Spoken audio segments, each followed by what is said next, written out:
Welcome to the Koko Digest Morning Show. I am your host, Yayara Awuno, and we're coming to you live from the studios of Clock TV. You can also catch us on GoTV channel 184, and if you're on the move, you can join us on social media, particularly on Facebook and on YouTube. Just search for Clock TV GH, like, share, and subscribe to our pages, and then also join in the live stream.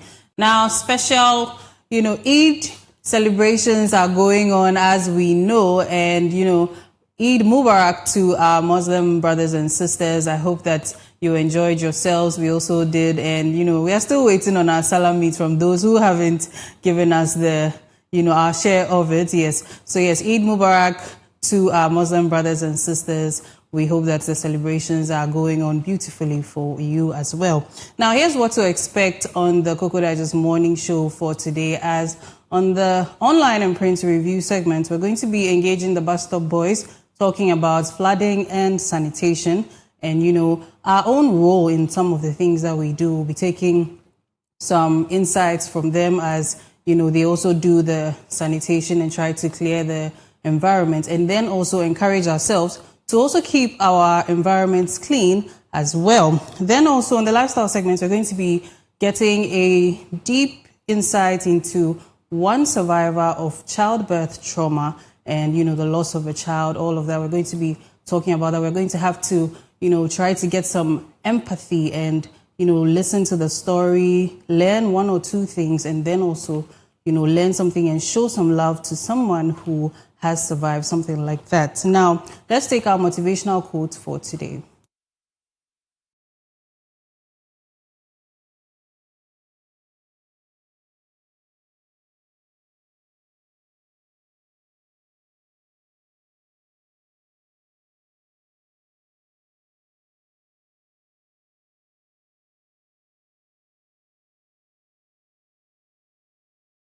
As we like to do here on the morning show, we want to motivate ourselves and our viewers. And today's quote is by Tim Ferriss. And he says, "What we fear doing most is usually what we most need to do." What we fear doing most is usually what we most need to do.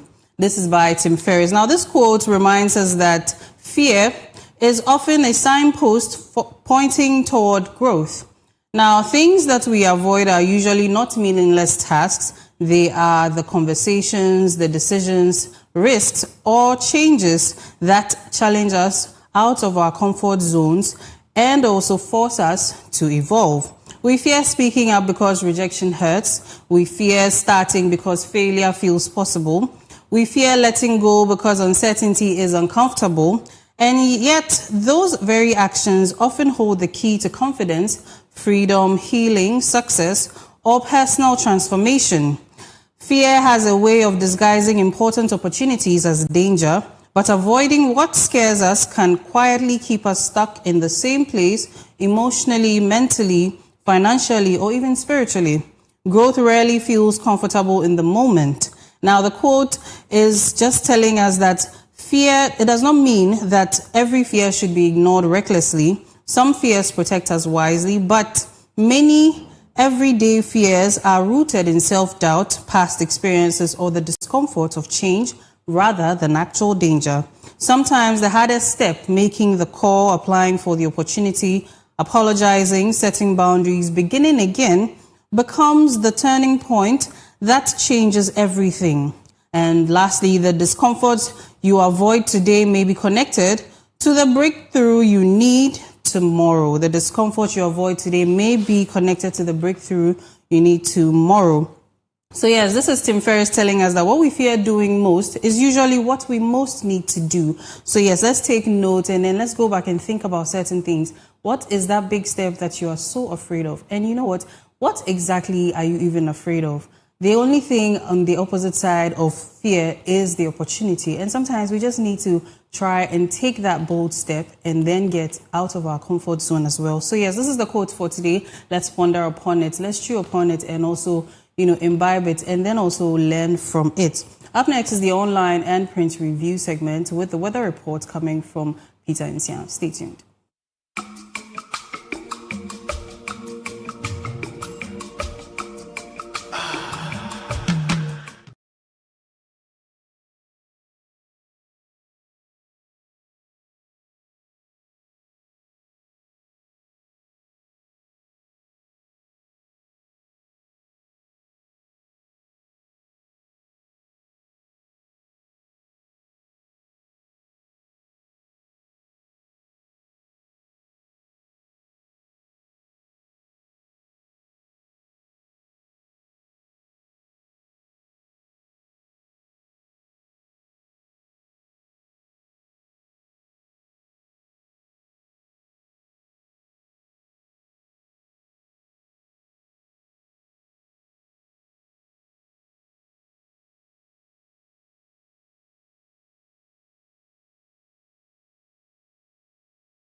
You're welcome back to the Koko Digest Morning Show. And if you're just tuning in, it's time for the online and print review. But before that, Peter will be giving us the weather report for today, and then we take our word of the day. Good morning, lady and gentlemen. How are we doing? Back to Salati too. Yes, how are we doing? Up and grateful, divine selection. Another opportunity to right my wrongs. How was the holiday?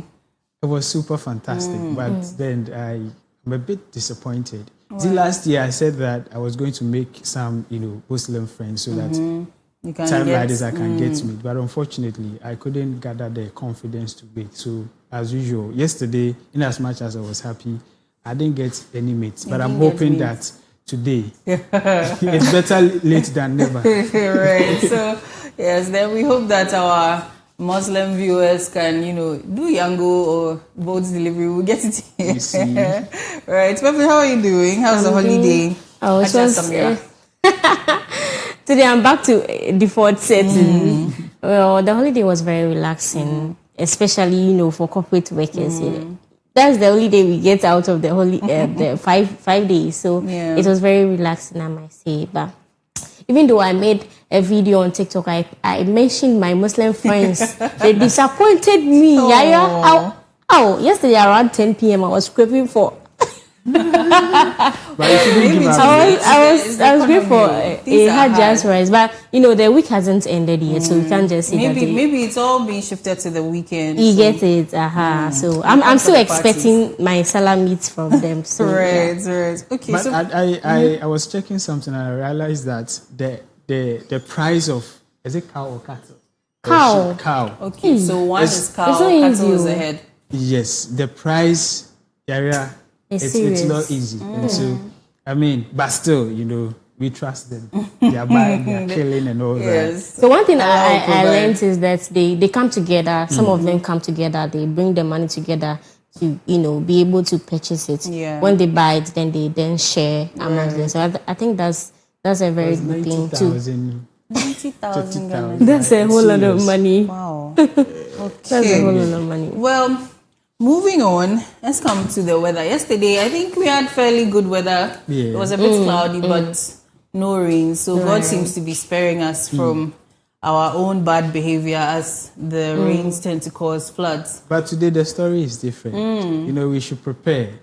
Across the country today, GMET says we should expect rains, and the possibility is around 50 to 60%. And so the story isn't different. And per GMET, we are yet to enter into the peak of the rainy season. We are yet to even enter, and we are already seeing flood everywhere. And so it means that we have to fasten our seatbelt and prepare very well. And I'd like to use this opportunity to tell each and everyone watching us that now the rain is about to rain. And so if you have something to do, just do it now. If you know that the gutter in front of you is choked, please desilt it before it rains, because when it rains for like 5 minutes, the whole place will be flooded. And so just seize this opportunity to arrange your things. But GMET says, like I said, we should expect rain across the country. And so this, it should be on your screen by now. This is from Ghana Meteorological Agency, and as usual, as we do it, I like to give the specifics. But today, it's quite different. Across the country today, from Aflao to Tamale, part of the northern region, it is going to rain. GMET says there's 60% to 40%, 40% to 60% chance of rain. So Aflao this morning, GMET says we should expect rain. Accra, Kaswa, Cape Coast, Krade, Axim, Oko, Florida, Akimodan, Kumasi, Ketekrache, and Tamale. But for the people of Techiman, Sunyani, Goso, Kintampo, it is going to be misty. and the remaining part of the northern sector, Damango, Boligatanga, Nelerigu, Wa, it's going to be partly cloudy this morning, with a temperature ranging from 23 degrees Celsius to 25 degrees Celsius. So if you are now leaving the comfort of your home, please grab an umbrella or something that when it is raining, you can actually save yourself from. And then as the day progresses into the evening, we are still going to see some rains. The people of Aflao, Accra, Kaswa, Cape Coast, Ho, Koforidua, Akimoda, in fact, from the northern belt, so the coastal belt to the middle belt, it is going to rain. GMET says we should expect, some thunderstorms as well. Sefi Bekwai, Ketekrache, through to Sunyan, Techiman, Yendi, Tamale, Kaswa, Cape Coast, and its environment. It is GMET says we should expect 40 to 60% chance of rain this afternoon. And the people of Damango and Wa, it is going to be sunny. You're going to experience sunny intervals. So the weather will be a bit cloudy and then it will shine. But for the people of Boligatanga, Nelerugu, Yendi, and Tamale, there is a 60% chance of rain as well, with the temperature ranging from 29 degrees Celsius to 32 degrees Celsius. And as the day also progresses into the evening, across the country, especially the coastal area, it is going to be mostly cloudy. But for the people of Kumasi, Obuasi, Takwa, Sefi Bekwai, Ketekrache, Kintampo, Goso, Sunyan, Techiman, and the northern sector, that is Damango, Bole, Bolgatanga, Nelerugu, and Wa, there is 60% chance of rain as well this evening, with the temperature ranging from 29 degrees Celsius to 30 degrees Celsius. And so basically, it means that across the country today, you should expect rains. And GMET also gave out something. I would like to read it.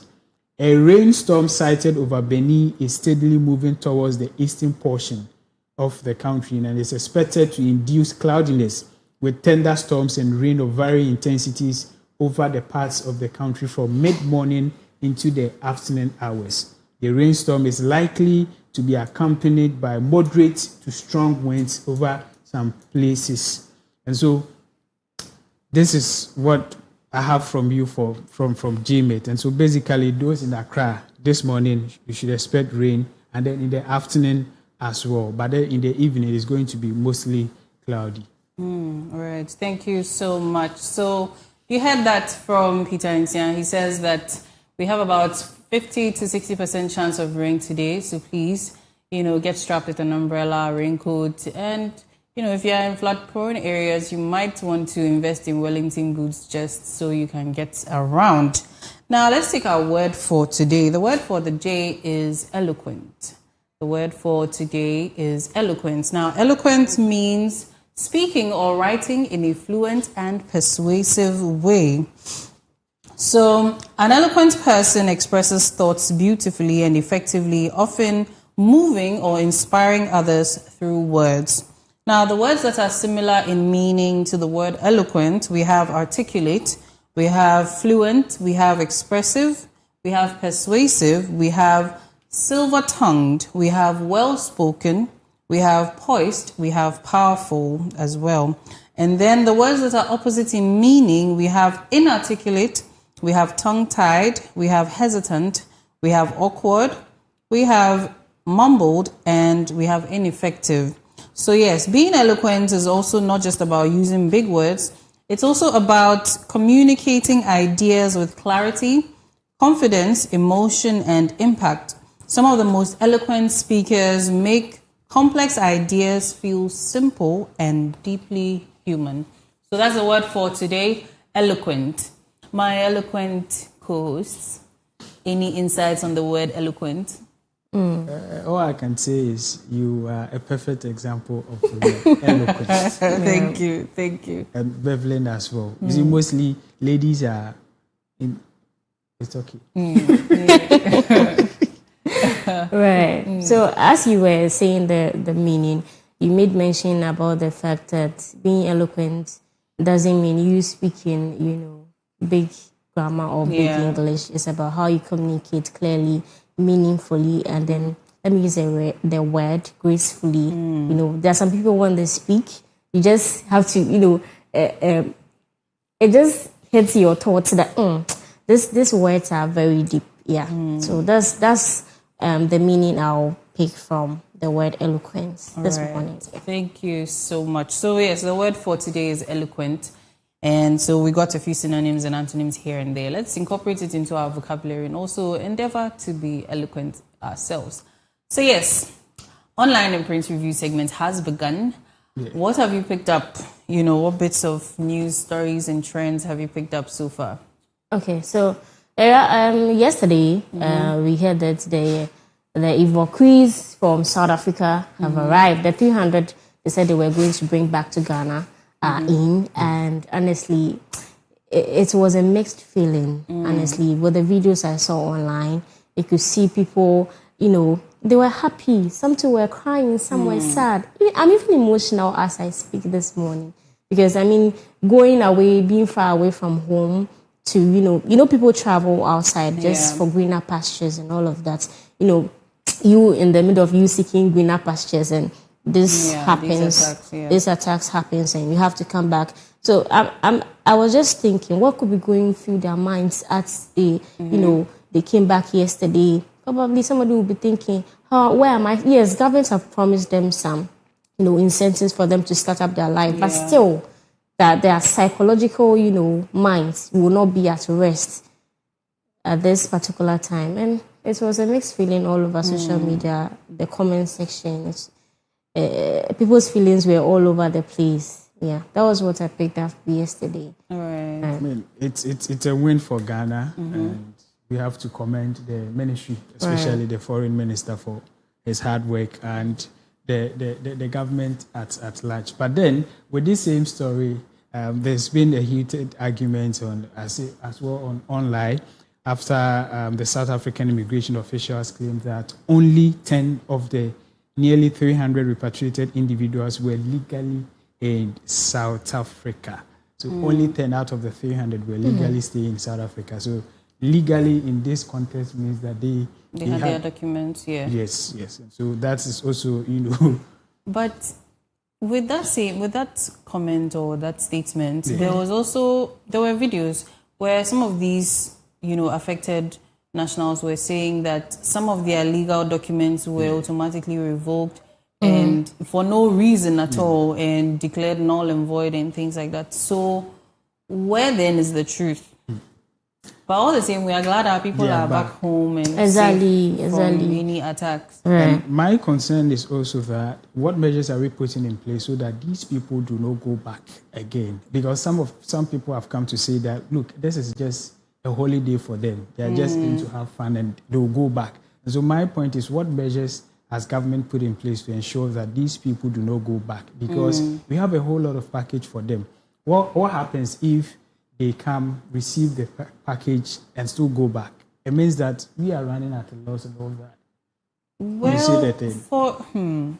This may sound insensitive, but you know how as a child, when you go near fire and it burns you, you are expected to learn from that experience. Exactly. So even when your parents try to prevent you from going and you keep wanting to go, they will leave you. When you go and you get burned, you come back. And so in this same case, considering that maybe you've been in South Africa for a number of years, all of a sudden these things are happening and it seems to be getting worse because this is not the first time we're hearing about xenophobic attacks. Right. And this is something that seemingly has been ongoing.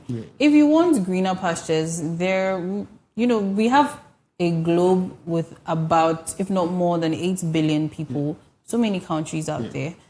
Do some research and then find a country that's more receptive to, maybe Africans in general. And then, start your process. Also, whatever you are looking for, if you cannot get it in Ghana and all of that, find a country that, will help you. Because, as students and all of that, you see sometimes we find these videos and then people will be trying to educate you on certain schools you can go to, especially if you don't have the funds, the scholarships and all of that. So even with that, you are expected to still do some research and look for the one that best suits you so that you can apply and go. So it makes sense. Everybody wants greener pastures here and there. So if you want to go to another country, South Africa is not the only option. There are more countries there. So at least let's learn from this. Right, because they've actually made it clear during some of the attacks. You could see the influencer that was saying, you don't need you in our country. You remember that video? The woman was very clear that they don't want Africans. And she wasn't the only person. We could see from the attacks and everything. They are saying that they don't want Africans in their country. So if you are in Ghana and you think that, the tensions get down and you want to go back, then it means you are putting your own life at risk. Yeah, and there's only so much the government can do for you. Yeah. And in fact, yesterday I saw in a video where a leader in South Africa, named to be Jacinta, she's a leader, and she's saying that the Ghanaian government is acting desperate. I don't know the right word. I forget we overreacting. According to her words, she's saying that we are overreacting. That was what Ghanaian government is overreacting. But you are hurting Ghanaians, and you are saying that and we don't even know the number of people who have probably even died out of this. And this is not the first time, as we said. Some years back to these things were happening. Ghanaians are not the only ones. And if Ghanaians value their citizens and want to bring them back home, what is your problem? And you know the thing, we are very compassionate about our people. You know, Ghanaian loves their very own. Yeah, despite the misunderstandings and all of that, we are all one people. Yeah. And I just hope that, you know, it's not only Ghanaians that they are attacking. Yeah. They are attacking it's Nigerians, all African nationals, actually. All nationals. So I don't know why. Maybe because you're not in their country, you don't know what is happening there. But then I just hope that we will all come together as one accord and then take, you know, this matter very seriously. Because me, I'm thinking about in the future, you know, for globalization. For some time now, we'll be preaching globalization and all of that. We should cut South Africa. We are not talking to them again. Just no violence, but we are no longer friends with them. Because this, like you're saying, this affects, it puts a huge dent in our relations with South Africa. Because, you know, we have... despite the fact that Africans are South Africans are Africans, okay, but we have white people who are funding them, so they think they are okay and all of that. Their issue is it's a whole different problem there, because even them there, to an extent, there's a form of oppression going on from these white people. But it seems they are okay with that. They prefer that one. They don't want us to come and join, you know, because some of the complaints were mainly about the fact that other African nationals are taking over the jobs and, you know, businesses and all of that. And then also there are complaints about them that they also don't tend to want to work, to do anything. So now the jobs are available, someone else comes to take it, and now you're crying wolf. But we are glad, you know, our leaders are taking the initiative to bring back people home. And I'm hoping that other African countries will see this as motivation to do same for their people and just bring them to safety. This is not. So now let's take a look at the video where the Ghanaian nationals were repatriated to Ghana. Welcome all of you to Ghana, your own country, to the motherland.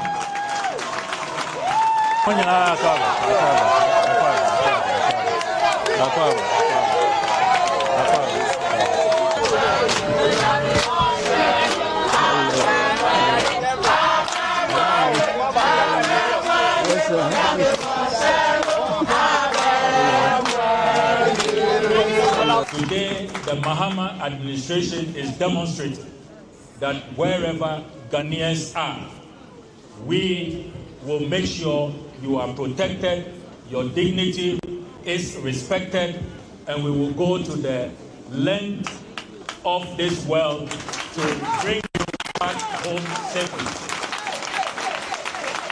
I believe sincerely that sometimes God has different ways of opening new doors for us. And so let's be very optimistic. As a nation, we shall always stand by our people, no matter where you find yourself. Be encouraged and believe that it shall all end well. Akwaba to all of you. Obake, wins or no. Welcome. So yes, that was a very emotional video. Had us, emotional here as well. And I must say, we should commend the leadership for the sort of the resources they are putting together for these people. But I think that also it shouldn't be a blanket thing, because for all we know, Peter, who went to South Africa, is a rich man. Then maybe me, I scrapped together the little I had in the night. And then maybe because of the xenophobic attacks and all of that, I probably was not able to make the profit. So obviously, what I would need to start up life would differ from what Peter needs. I think they should do some checks with the people, just so there won't be a situation where some of them would be taking advantage of government benefits as well. Because we are human. This is just by the way the whole. But yeah, when it happens like that, it will be unfair. I mean, this is the situation. If you want to do background check to determine how wealthy one was. No, not necessarily wealthy, but how much help you will need to reintegrate into society, to start a business, get a job, all of that. Because if you are probably maybe desperate son, you don't need government help. And I don't think those people would even come back to Ghana. Why? Because some of them have there are some people who have the power and the money. Nobody can come and manipulate or intimidate them. Let me put it that way. So some of these people, do you even think they will even follow the evacuees back to Ghana? That's one aspect we should also look at. Because just like how you said, MTN happens to be like a South African company. And then they are all over the world. MTN is all over the world now. Do you think the owner of MTN, if in case they are sacking, all South Africans, I'm not saying it should happen, we are saying that they should go back to their countries. The owner of MTN would like to go back to wherever he's coming from. So that is justifiable though. So I mean, for those who are coming, it means that they need help. That's why they are in. Right. So, so I'm just saying it should be equity based. Just like how we have the vulnerable. You get it. We tend to take care of them first because they need the most. Yes. So just based on the point of need, rather than if it is 100 cedis we are giving everybody, somebody probably doesn't need that 100 cedis. Someone needs a little more than that. Then it would go to help the person, because we have a lot of people in this country where, even in other African countries, where you hear stories of how they would be in a very unsafe part of a ship, trying to go to other countries. Some of them lose their lives. I think we've heard of these things. Sometimes. In fact, let me even say this. During some of the interactions with the Ghanaians living in South Africa, there was this man that said he traveled overseas, he got to South Africa by sea. And looking at this person, he doesn't even have the documents or the papers, but some way somehow he landed in South Africa. Yeah. So you realize that a lot of these people just took up some of these opportunities they could get. They went illegally and all of that, most likely because they did not have the funds. Now, when they are being brought back and it's a one-size-fits-all incentivization or, help into integrating into society, it may not help some people as much as it would help some people. That's why I'm saying equity-based. So if you are a rich man's son, you may get one or two, but somebody who would need an actual job to survive in the country because they abandoned everything out of poverty. Obviously, you see where I'm going with this. Yeah, but you're right. I beg to differ though. But then, if we will drag this conversation because I mean, if you have what it takes, you wouldn't join the evacuees. Exactly. I mean, you have your own, and so all those who have been repatriated, those who joined, it means that they are in need and they need something. And the first, I think government did that helped everyone was to just bring them back. Because if you hear some of the videos, they said they wanted to come back to their country. So I think government is doing the right thing. Even bringing them back on board was right. Okay, so yes, away from the xenophobic attacks and repatriation of our Ghanaian nationals, we have the bus stop boys on the line. We're going to be speaking with them. And this is because of the video that came out trending. It was about sanitation and some of the bad things that we ourselves have done that have caused, some of the flooding issues and traffic as well. So let's take a look and then we engage with the bus stop boys. record straight. Is here in Soto another trend, but beyond the trend, what is the problem? Hi, I'm Alam Junction. Shade. I'm just going to set the record straight. I see, there is nobody in this country with me. I can say, whatever we talk about in terms of sanitation, we are metro traffic. I see, because of common sanitation. Malam Junction designer from this side is over Vibre, from top is over Vibre. I had the final receiver. I'll bet you soon now I ran it through this. Ghana no assembly here. Yem pese ebe do su kwa assembly ni akọ head enti assembly here. Shadeo. This big 3 tunnels in construction. The exit ni kire say enso free top free ha ni ha. Ni nyina begu ha. Na to ne bo awura miensa we mu kakra akra de pie street ni ho. Ebe kire de enti flooding na da so koso. On sa tokro we. Minim for sure, but everything 1.2 mm. 1.2 mm covered. This is super. I'm not speaking from a layman's perspective, mere construction here, civil engineer by practice. So I'm speaking to you as a technical person. Enti we no so ye papa and can so nyina begu a na around it through ha say na copy anymore. Now because of our behavior, our thinking and mentality no. Adeo chippings in suni. I hear grand mama. We so your chippings. Chippings na ye kwan na anyhow no. Ni nyina wash egu gates nim eba be wi wa ha. So tonight, we are delving into the issue of sanitation, unraveling the mystery and getting deeper into the root cause, so that if indeed we are not excited about flooding and, showing videos and all of that, then we must... That was an excerpt of the video. We will take a look at it, the longer version, shortly. But yes, let's get interactive with Mr. Kwejo Oheniba Safo, known as Bus Stop Boys. Hello, good morning. Good morning, madam. I hope you're well. Yes, I'm fine. Great. I must say, we are really grateful and a big kudos to you and your team for the amazing work you're doing. We are most grateful for the education as well. So with this flooding issue, I know that this sanitation is something that you're really passionate about, but are there any other things that caused you to take this up? Because of the fact that almost all our health-related problems are related to sanitation. Mm-hmm. We can prove that over 80% of all forms of disease, hails from death. And therefore, if we are able to drive death away from us, we are definitely going to save ourselves from a lot of diseases and a lot of problems.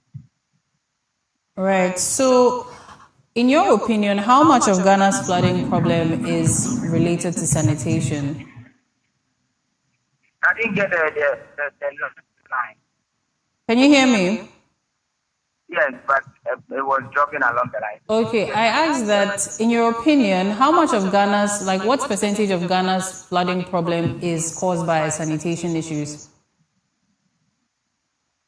If I heard you right, you're asking what's the percentage of flooding is related to sanitation? Is that right? Hello? I'm not getting your I'm asking that... far away, so. Okay, hello, can you hear me? Yes. I'm asking that, in your opinion, how much of Ghana's flooding issue is caused by our sanitation problem? Oh, I can say almost all of them. In terms of 100, maybe 80%. Because every construction that goes on in this country, admitted that some of the drains are not too wide enough. Mm-hmm. But even though they are not, if we are to keep them clean and clear from sand, we are definitely going to have some of the water. Instead of running on the road, we are going to run in the drains and eventually help reduce how much of flooding that we see on our road. So I say almost all of them is related to choke drains and sanitation. Right. So how, aside the community cleanup exercises that we do every now and then, do you think we need to do more to try to curb this issue? Yes, definitely. We need to do more, and we need to focus on all forms of drains. As we speak, one of the things that is causing flooding the most is because of how much sand is running into the various drains. Okay. And we need to have a way of dealing with them. From my observation, I have also realized that a lot of the sand gets into the drains because of, some of a lot of the roads are untiled. Especially, you could have a main road beautifully done, but the community roads that is leading to the main road are all untiled. Yeah. And hence, when it rains, it wash the sand from the various sides onto the drains and it gets blocked. Yeah. So once we are able to, for example, at Malam Junction, there are several of the drains that are there.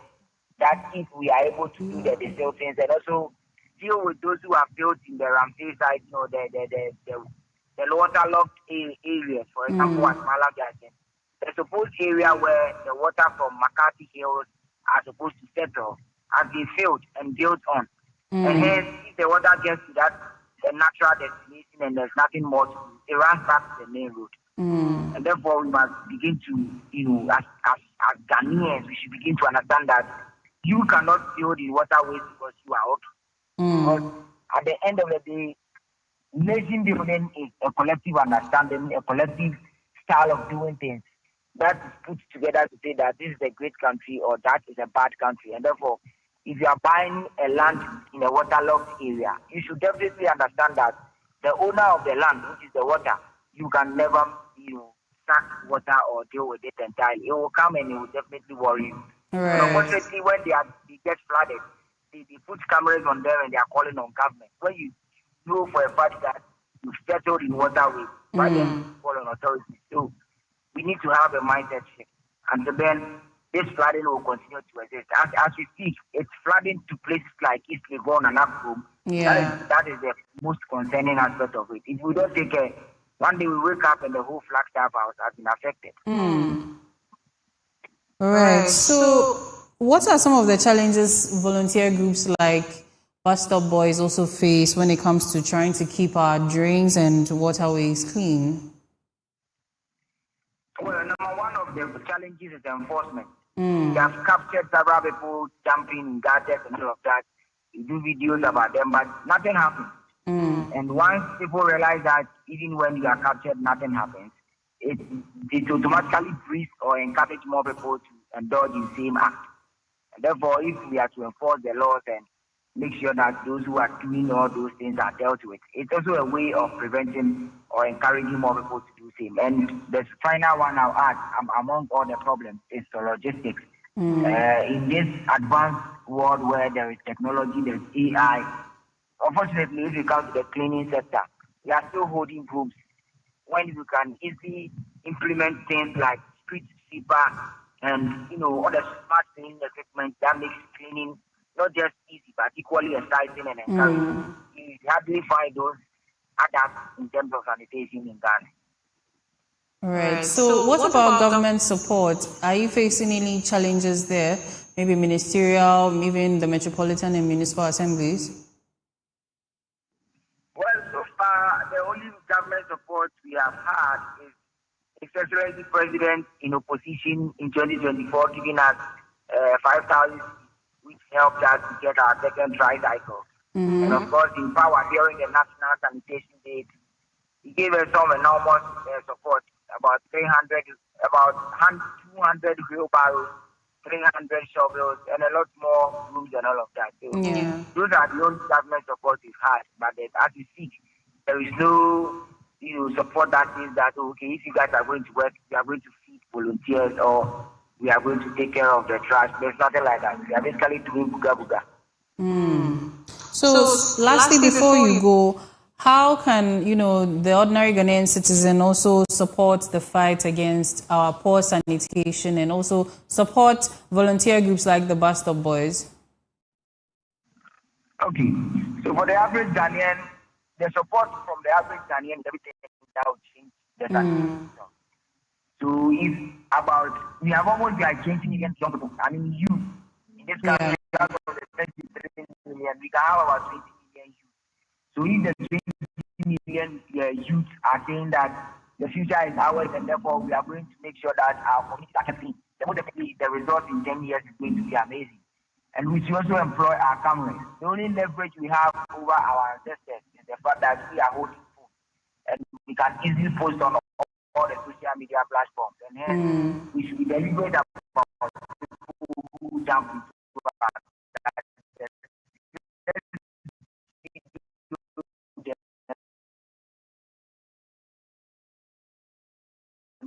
they can shape them. And then not in May.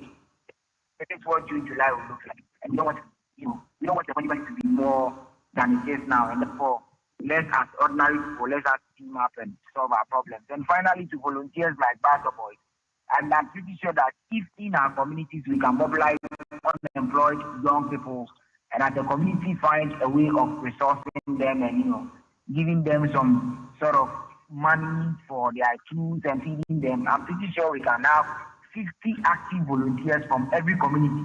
And this is not something we're going to rely on government for them to pay them, but we are simply going to rely on ourselves in the community to say that this is our community and these are our communities, and therefore whatever they do, we must also finance them to go.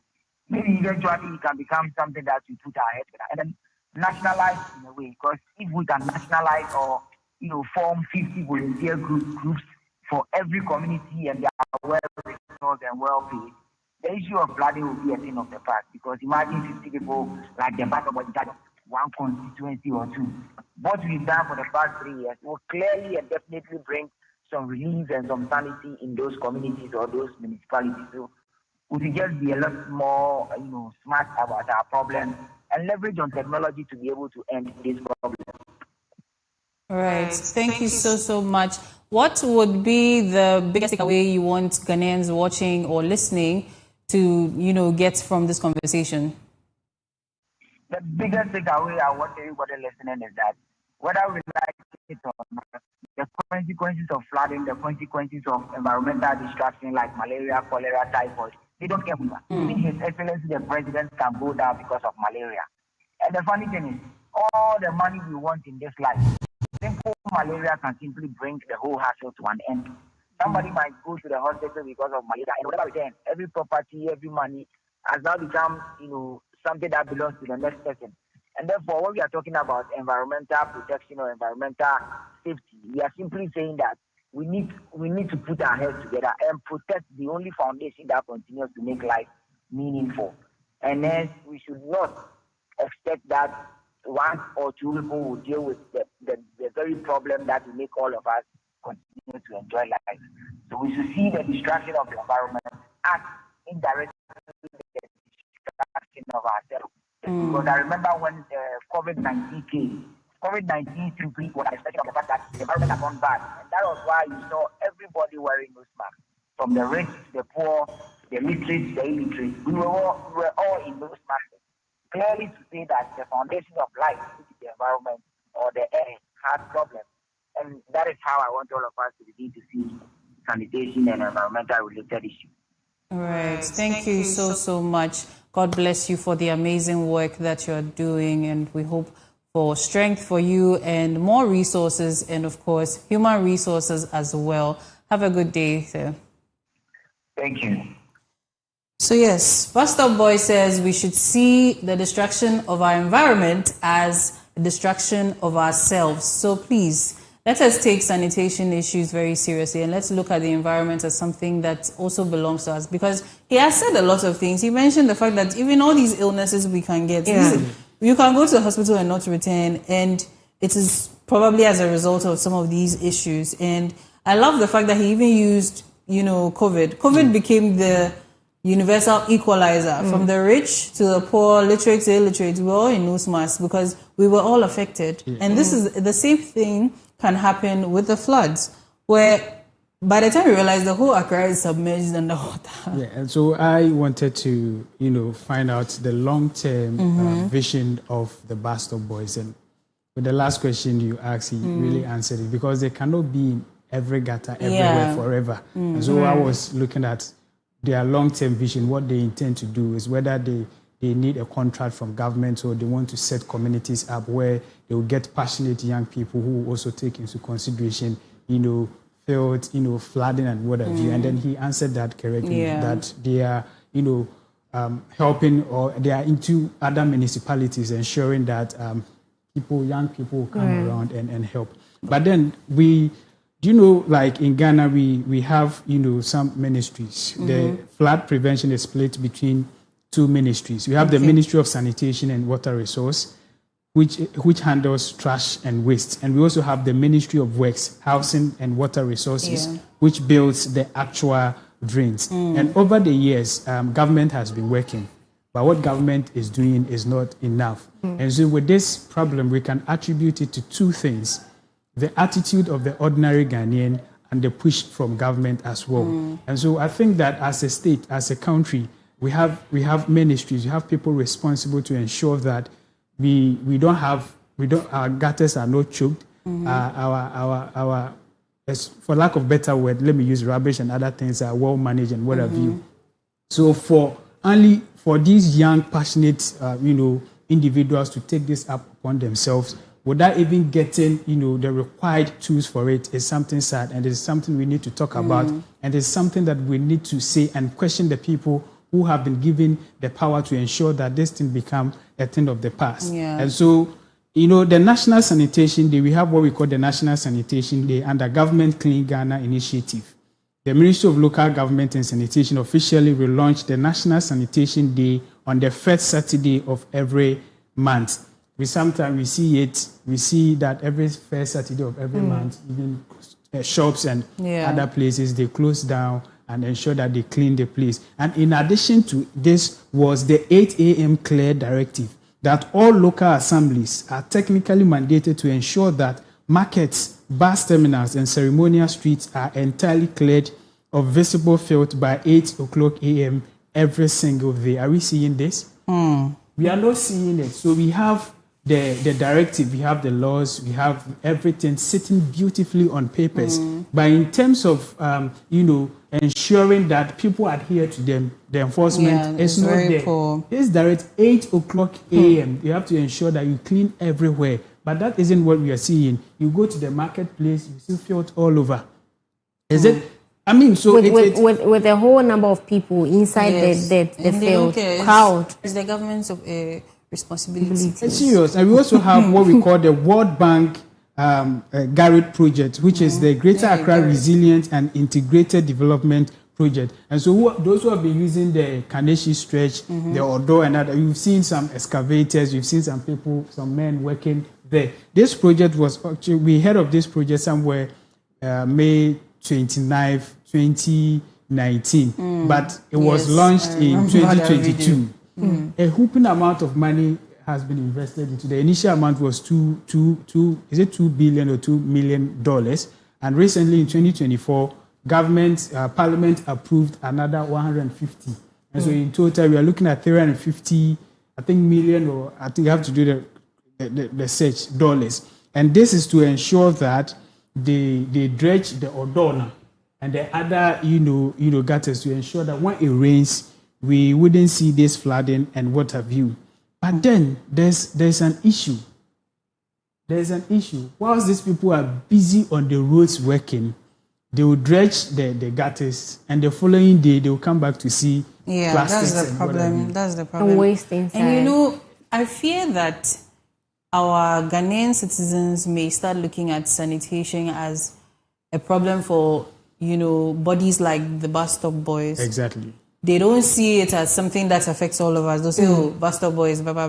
Yeah. But I'm also thinking that what if, the government rallies behind bodies like the bus stop boys, volunteer groups like this, probably sets up a private institution that would employ, like he mentioned mobilizing the youth in communities.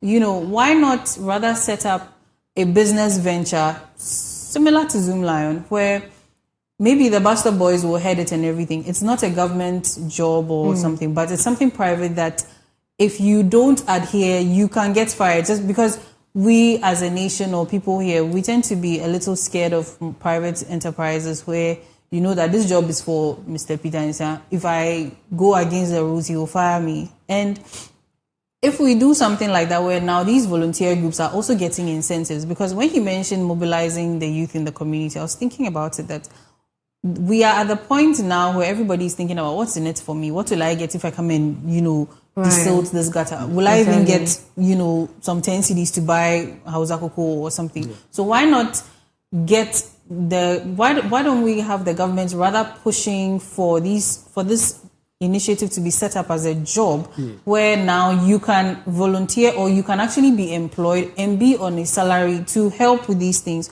so that even if you think, there's no job, you have something doing, and then also you are clearing the environment. Yeah. But then the So thing is I that- was driving okay, at before- a point, and let's let finish. we have people are actually being paid for this. So I was driving at a point. I just But wanted you see to them make only my sweeping the road. You don't find them. You see, Like look the at where Zoom he lion went. and the rest. They He just was gather. around the drains. How many people would even want to do To that? be there. we pay people huge sums of money to ensure that what he was talking about is being done. And so, like I said, I was driving at a point, and so the amount is $350 million, not billions. So $350 million, project. That's a lot of money. That is a lot of money. It can change my life. Yes, and it's currently like the project is currently ongoing, and then in 2025 we had the Minister for Works and Housing saying that the country needs about $6 billion to implement a comprehensive permanent flood control program across the country, aiming to look into public-private partnership. Now, this is where I just want to spill the bean. We have the assemblies. We pay municipal and district chief executive, MCEs and DCEs heavily. And we are funding, look at the contractors we are funding to ensure that this thing become, a thing of the past. We have a whole ministry sitting pretty. We pay them. We have a whole lot of Taxpayers' people money. with taxpayers' money. Yet it takes volunteer group like Bastard Boys to create ensure that awareness, you yes. understand. So what are we paying these people for? What are we paying them for?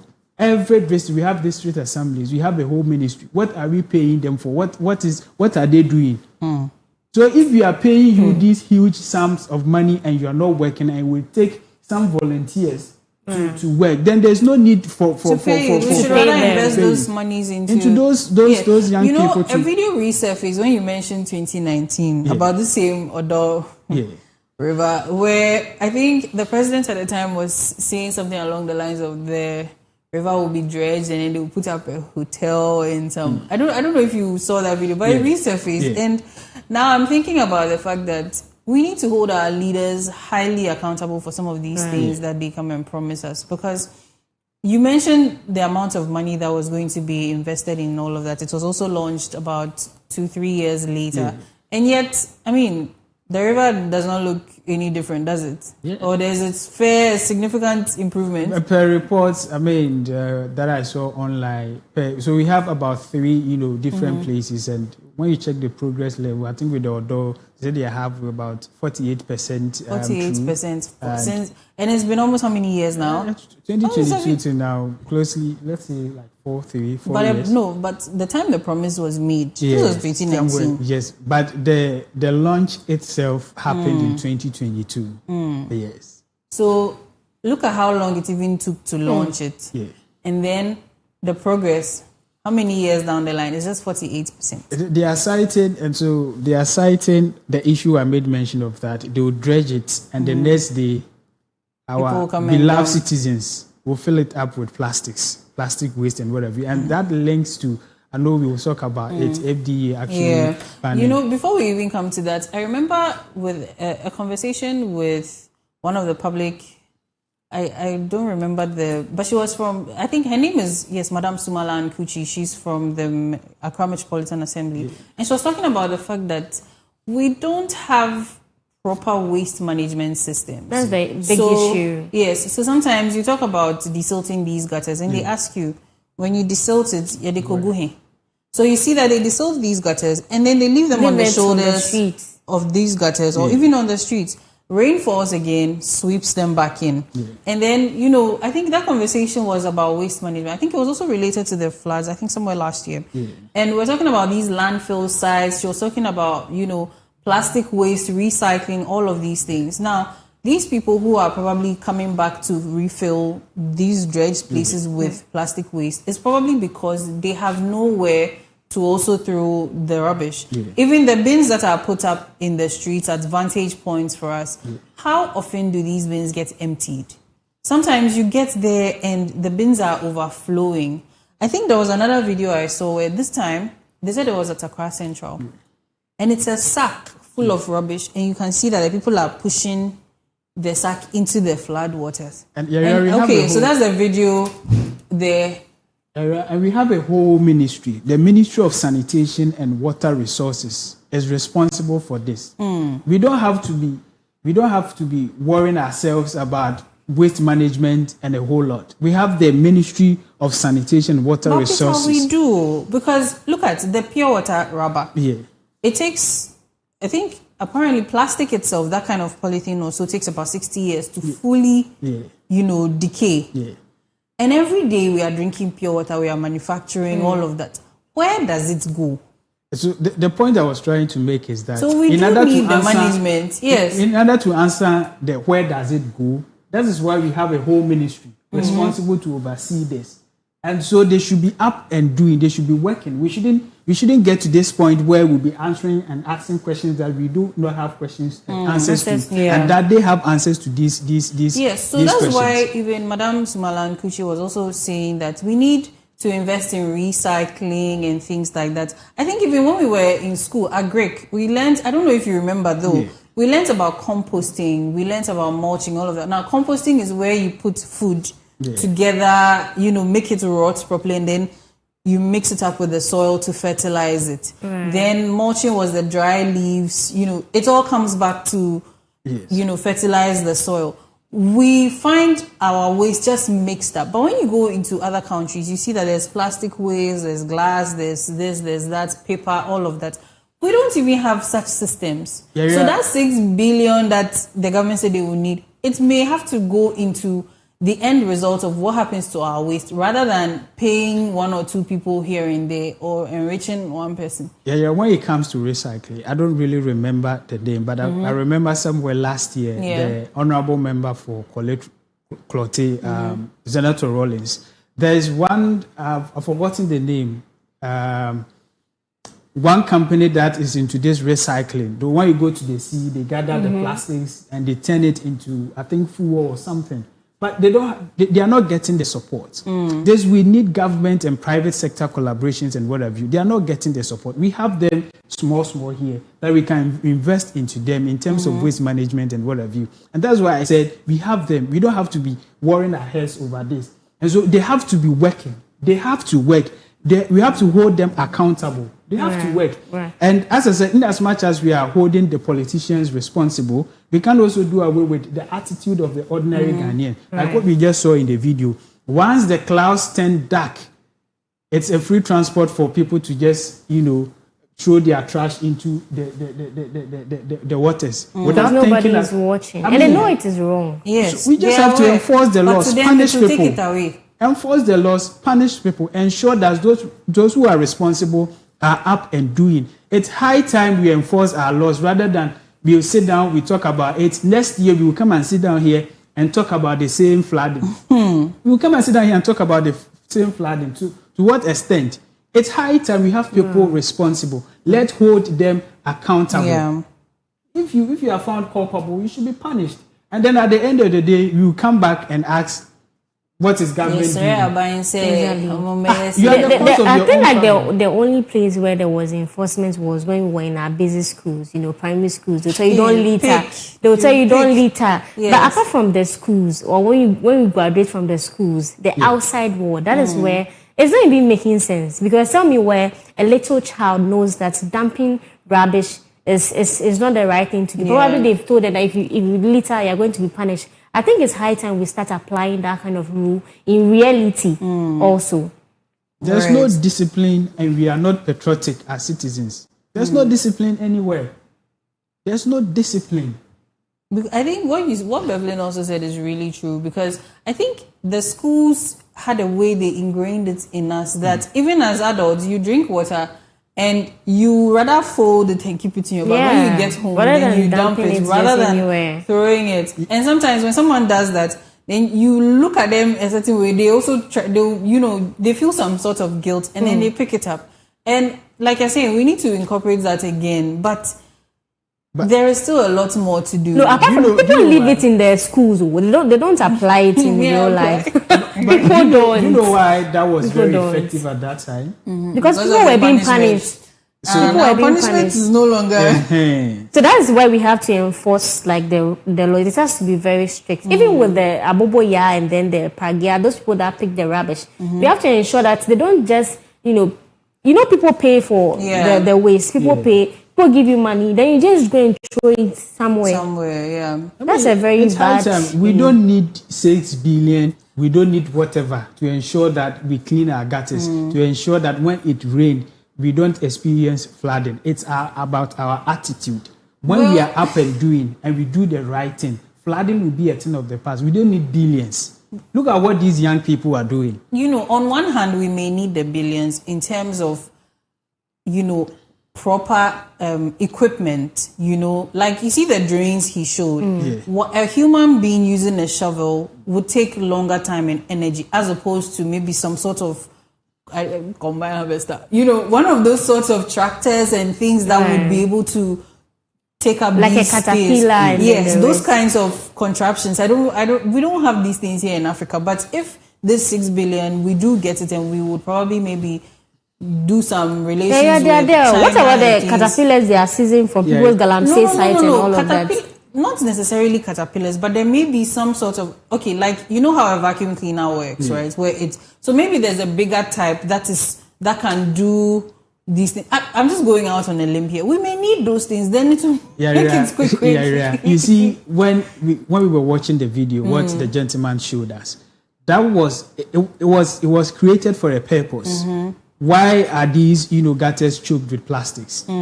If you get the 6 billion and people are still building on waterways, people are still littering anyhow, would that problem be solved? It wouldn't be solved. And so we have to change our attitude as Ghanaians. We have to enforce the laws we have. We have to punish people to serve as a deterrent, so that nobody will feel comfortable to trash things anyhow. It is raining. Because it is raining, you just have to. Some people dump rubbish in the gutter and say, we're not talking about the health implication he spoke about. There's a whole lot that we need to do. And I am saying that it is as a result of indiscipline. Yes, it's indiscipline and the lack of enforcement of the laws. We have laws for basically everything in this country. But the enforcement is the problem. Poor. So where is our patriotism? And he mentioned social media, name and shame people. Yeah. But there's a group of people who do such things at dawn. It is at dawn that they go and in fact, I saw a video. It was in broad daylight, and the rain. It was like a very big gutter. The girl was carrying. I think she was in an orange top or so, and she was carrying that. And she threw the water was running. She threw it. Let me tell you, in the next 5 years, that particular gutter she has been. I'm not sure she's the only person who has been throwing rubbish there. That particular gutter will get choked. Come up, especially if then that same people will want compensation from government for their irresponsible behavior. And you see what she said. There was a young girl. For all she's learned at school that you shouldn't litter. But the parents who don't care, who probably even lack the education, will still force you. These are your parents. Can you say you will not obey? Sometimes you can't just blame these things on education. Oh, this is a gutter. It's a running. Oh, if we keep doing that, I feel like we are giving people the chance to misbehave and act anyhow. This is gutter. It is a passageway for water. So it may not necessarily be that they don't know, but just for the fact that their minds haven't been brought to the reality of what they are doing. So yes, even how sometimes trying to even communicate with your parents, especially when your parents feel they know, they don't really listen to you. Now, what do you know? Go and throw the rubbish and stop this your education talk for me. The rubbish is full. Throw it away. That's the kind of thing we should also look at. That these parents too, yes, you need a way to dispose of your rubbish, but it is not the right way. They don't care about those things. They don't want to hear such things. That's what I'm also driving at. So it's not like I'm cutting them some slack or giving them benefits of the doubt, but people behave like that also. Yeah, so my last comment. This happens because some institutions are not working. We have the MMDAs, the DCs, the MCAs. We pay you. From the central government, we have the 2 ministries that I made mention of that are responsible to ensure that they control flooding. We pay you with taxpayers' money. Please work. Please don't be in the offices. Ensure that these MCEs and DCEs, the district assemblies, ensure that they all work. We have a whole lot of people. Those times we had the people we call the Saman and what have you. Even if you don't have the town council, even if you don't have a correct management, waste management system, and we are coordinated. Like we have people who ensure that this is where you are supposed to dump refuse. You're doing this and that. I mean, flooding will be a thing of the past, and it is not only limited to Accra alone. When you go to other cities, it is happening. But just that it is here that there is pressure. And this is where we are feeling the impact as well. And so people should stop building in waterways. People should stop dumping refuse in gutters. And we should be all patriotic citizens. Let's come together. Let's work. Let's clean our areas. Let's desilt our gutters. Because at the end of the day, it boils down to you, the ordinary Ghanaian, where you are sitting. You complain. Look at what is happening. People have left their houses because of the flood. You are there blaming politicians. Government should come. I don't think some of these politicians are experiencing this. You are there. Help yourself before external help comes. Don't just be a spectator. Be a citizen. When you see someone doing the wrong thing, report the person. Advise them. Report the person. And we want the authorities to ensure that they enforce the laws that we have to serve as a deterrent. We are tired. We don't want to come and sit here next year and be talking about flood and be playing blame games and politicians have done this, the ordinary Ghanaian has done this. Let us act responsibly as citizens. And Peter, it's sad because we are entering June, We are entering June. We are not even at the peak yet. That's the most sad thing. And we're already experiencing flooding. And then by the time June, July ends, the whole Ghana will be flooded with water. And I think lastly, the waterway situation, we may have to just become radical about it. Do demolitions, strict demolitions, find 1 or 2 compensations here and there for the people. If you bought that plot of land, you will be mandated by the government to make that place into a sort of farm. If it's a rice farm, sugarcane farm, something. Or maybe the government will pay you for it and then it will become a protected site or something. Because these things are also part of the problem. Aside sanitation, the waterway issue is also really, really big. Because you see videos and the house, it's so submerged, there's only the roof you can see. And this is because the water is supposed to come and then, move through there. Sometimes it's even supposed to drain there. And somebody sold those lands for some people. And I think even I said this on Tuesday, and I think on social media I saw that somebody also said that we should take note of the names of some of these communities. Even though they are Ghana names, they have meanings. And some of these communities have names that show that they are lowland areas and they are not for habitation. Maybe it's better for farming and things like that. So you see that I think I don't even remember some of the names, but I think you would understand some of these names like Jowulu, the Kaswa area, the Weja. Yes, these names have certain meanings that are to show that the place is not necessarily for a certain kind of settlements. But that notwithstanding, we move to the ban. So the Environmental Protection Authority has announced that there will be a ban on polystyrene foam products effective January 1, 2027. Peter has more on this. The ban. I mean, it's very good. I mean, what we are talking about is as a result of these plastics and what have you. And Beverly was even saying that when it takes a very long time for a plastic to actually decay. And so it's a good news for us. But then, in as much as it is good news, they've given us a grace period that this exercise is going to begin January next year, 2027. And I think that the institution to take it upon itself to start educating the people. And then we understand that they say they are going to begin from the airport to the universities and what have you. And so they should take this, free time to educate the people on the street as well. Without notwithstanding, you see, when you go to your favorite wachi joint, you go to the local joints, they check what have you. Every packaging is done using that 50 pesos rubber. And now that we want to ban all those things, it means that we'd have to look at more eco-friendly, materials like the paper and what have you. So if government do not ensure that they get the aluminium and the other things for the paper production becomes cheaper, it means that the woman that sells your favorite wachi has no choice than to, pass that cost to you, the ordinary Ghanaian buying it. Because government says we shouldn't use these plastics again. And then the paper is very expensive. And she's not going to, But you see, let's not even go too far from this issue. Yeah. As children, when we were going to school, even now, grown adults, you have your bowl. I don't want to say lunch bowl, but yes, we have these lunch bags and things that we pack our food in. Why don't we go back to that? Now, even at home, this is more of a personal experience. When I buy food, and then it's in that plastic, the black one with the cover. When we finish, we keep it.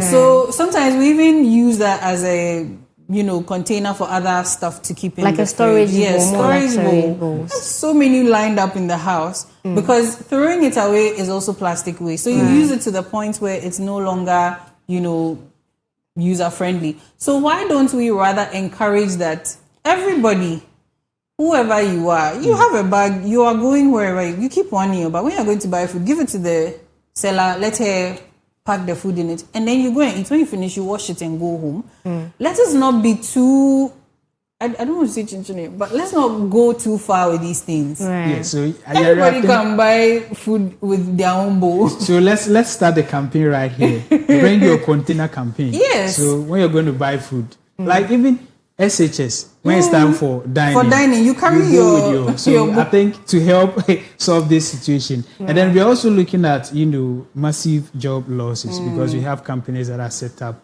here in Ghana that produces these plastic materials and all that. So they can produce the more eco-friendly one. They can move. So it means it would have to come with some form of investment. So government would have to support them to ensure that they transform the plastics or they move away from plastics and rubber manufacturing into the paper one, the aluminium one. And they can even go into the wooden ones. Exactly. Something that is durable. Yes. Honestly, some few years I was in Nigeria, and honestly, I like their packaging a lot.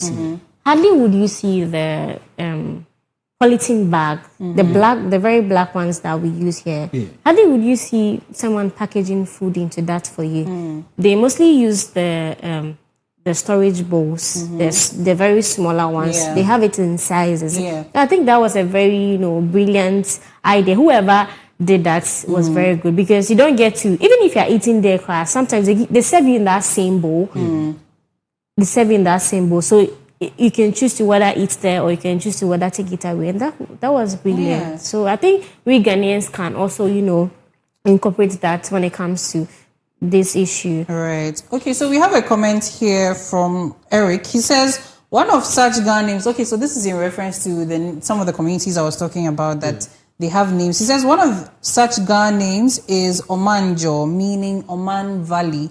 So now, if a place is a valley, obviously it is a lowland area. Now, coming to this EPA issue, there's a press statement, and it says the Environmental Protection Authority announces ban on polystyrene foam products effective January 1, 2027. So on 5th June 2025, the World Environment Celebration Day, His Excellency President John Dramani Mahama announced the government's policy to ban the importation, production, and use of polystyrene. That's a styrofoam. So let's take note. Products in Ghana as a critical measure to combat plastic pollution and safeguard the environment.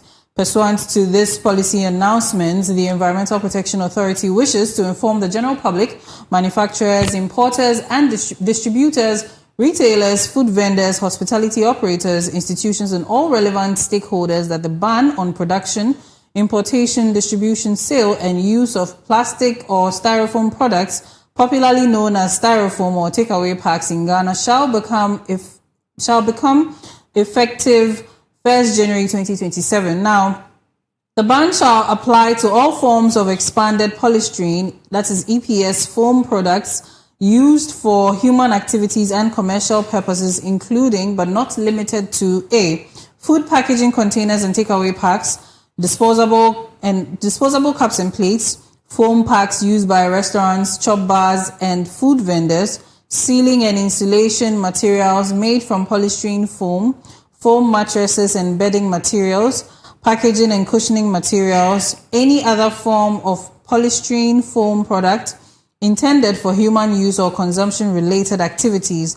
Now, let's note that the prohibition shall, however, exclude EPS products specifically intended for medical, scientific, laboratory, and diagnostic purposes, subject to applicable regulator. Now, this policy directive forms part of the national efforts to protect public health, improve environmental sanitation, reduce plastic pollution, and promote sustainable development, and ensure compliance with established environmental standards. So, I think it's only going to be allowed when it comes to the medical aspects. That's but the EP. Yes. But even with the styrofoam, especially with the ones for the insulation and stuff, I think a lot of Ghanaian homes, when they buy the whatever equipment it is, they keep the styrofoam so that in case maybe they need to move, they put it back so that it will, cushion it. So I think recently there was a time we were very conscious. The Ghana Standard Authority, their operation that they did, some of them, these styrofoams were in the beds. That is interesting. Have you cut your bed, yeah? My bed is original. I want to have a last bite of this story as well. Ghana has a graveyard of beautiful environmental laws that went to sleep. Graveyard. Yes. Wow, Peter. We banned turkey tails in the 90s. Last time we were telling us. Trophy. Yes. Yeah. So we have a whole lot of laws. Trophy is a traveling delicacy. Yeah. We spoke about those things, but still, we see them sell them open in the market. It has come up again, and we are told a whole lot is going on. So we don't want this one to be one of them. This is a very good initiative, and it will go a long way to help the country. And so district assemblies should start now. They shouldn't wait for the deadline before you start to educate the people on the street. The education should start now. District assemblies should take it upon themselves, educate the street hawkers. Now, EPA is saying that from next year, January 7th, you can't sell using these poly bags. Educate them and tell them the alternative so that when the time is due, it wouldn't be as though they didn't tell them and that you're forcing them, you're infringing on their right, and you don't want them to sell, and that's the only place they can get money and feed their family. And we don't want to hear those stories. There's grace period about 6 months or so. We are getting into 6 months. Exactly. So they should start the education now. And this time around, please, EPA and the responsible institutions, please enforce the laws. We don't want any beautiful, law without enforcement again. And I think after the styrofoam thing, we should move to polythene. This one is polystyrene. Let's go to polythene. This is rubber. We call it rubber. Take away rubber. And the pure water sachets. When you see a heap of rubbish, these two are the largest components. Right. And some of us try to keep our, the polythene bags for use. So sometimes you go and buy something from 2 different places. Sometimes I tell them, no, I don't want the rubber. Just add it to this one I have. Because it becomes too much. And I think speaking with some of the elderly in our society, they were saying that some years back, Ghana didn't have this polythene issue. We were using, or our, previous generations were using paper bags and all of that. And then there was a move to polythene bags, and it has become a menace. So after styrofoam, we need to get there, because I think I'm sure every Ghanaian home has a rubber filled with rubbers, right? Don't you have that at home? Just every time we're keeping them, because throwing them away makes it a problem. But then also on Express Updates, there was a story, covered for the ban by the Environmental Protection Authority. So let's take a look. Food due to the affordability and convenience. From wache joints and local chop bars to fast food vendors, the white disposable packs are widely used daily. However, environmental experts say these materials contribute heavily to drainage blockage, flooding, and pollution because they take hundreds of years to decompose. With government announcing a nationwide ban effective January 2027, many Ghanaians are now asking what alternatives are available. To me, you got on them the bed and catch yourself. My Indomie pack back 50 Ghana. Yeah, but me the good pack, Munam catch yourself 20 Ghana, 30 Ghana, oh better. It's a better year, 3 years, it's a better. On bandits had now. Yeah, you see that I'm a name band. So, but once the chance you go now, I'm seeing you swim. I don't know what you're doing. I don't mean to call market. I'm got over. Could be every mean to be 50 Ghana. And you don't do one bit matter than 50 Ghana. So what I say. But a 30 Ghana. 25, 40, obi betimi ato. Obi de begu we mu ama no na aye kama. Na sam de begu me beto de antete Ghana ma koto bo be 365 si nam de abegu. Sai na menya. Enti amoaye. Enti on fa park na amra ne ye nyira ye park is out. Okay, I think it will help because a lot of people will buy from them, they will not eat outside. And I hope when we use the rubber paper leaves, it will be helpful because that one cannot go into the gutter like that. It cannot block. They can pick it and they will put it inside the dustbin. But the paper bag, it can choke the gutter. It cannot be able to remove any to make flow. So that's how I think. But maybe we'll use the black pack. So that one also will help. The black packs. Yeah, the one with the white. Okay. That is used in Nigeria. Yeah. That one also is helpful. In neighboring Nigeria, while plastic and disposable packs are also used, many local food vendors still rely heavily on traditional packaging methods. Street food sellers commonly use foil wraps, paper packaging, reusable bowls, nylon wraps, and in some areas, leaves such as banana leaves for local meals. Many customers also purchase food with their own containers, especially in busy market communities. Analysts say these practices, though not perfect, help reduce dependence on styrofoam and encourage more reusable options. Environmental advocates believe Ghana's proposed ban could become an important step towards cleaner cities and healthier communities if both businesses and consumers embrace the change.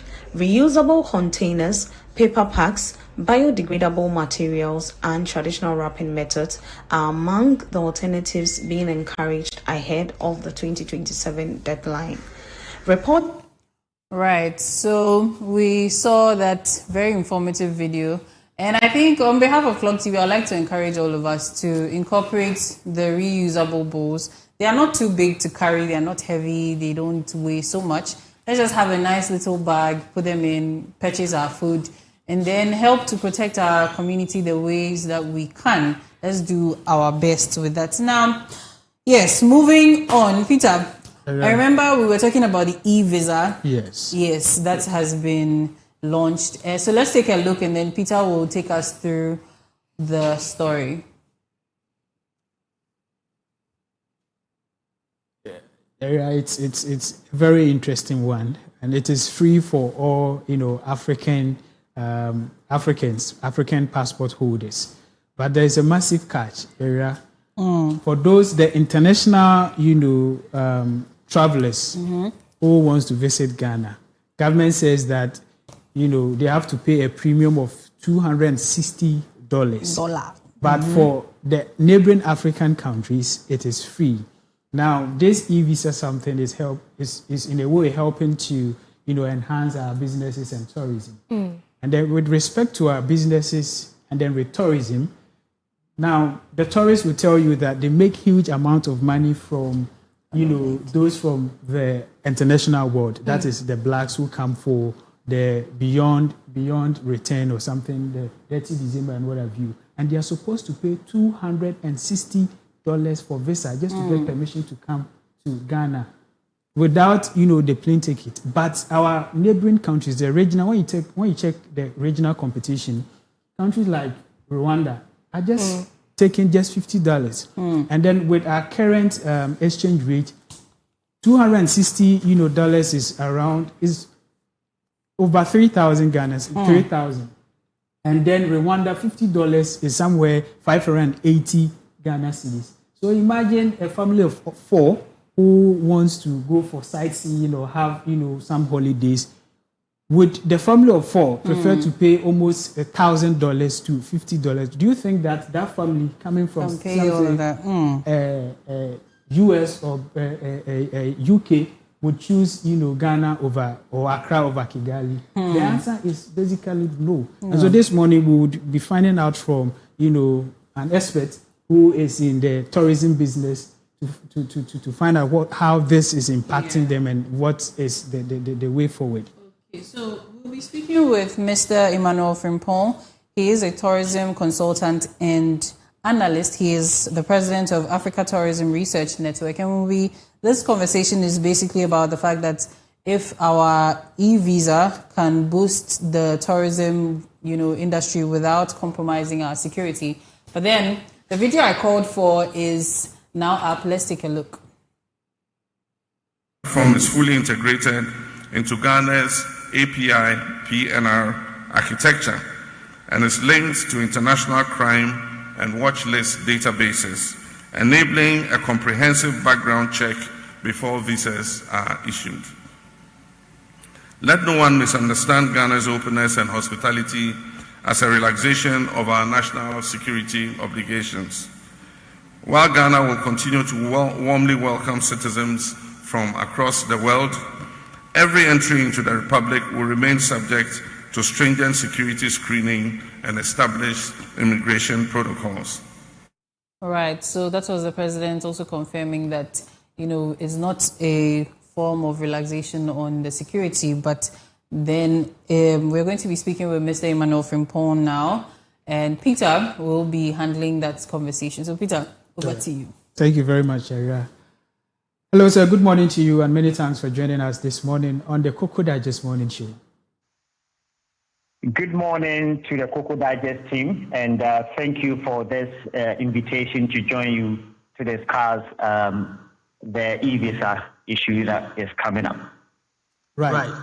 So without much ado, I would want to take your initial reaction when you heard that there has been a free visa launch and the premium amount that one is supposed to pay, an international traveler is supposed to pay before he or she can come to Ghana. What were your initial reactions, and how is this going to impact the tourism business at large? Well, once again, thank you and good morning to your cherished viewers and listeners. So my initial response, before then, there was an announcement by the Ministry of Foreign Affairs that on 25th of May, which is Africa Union Day,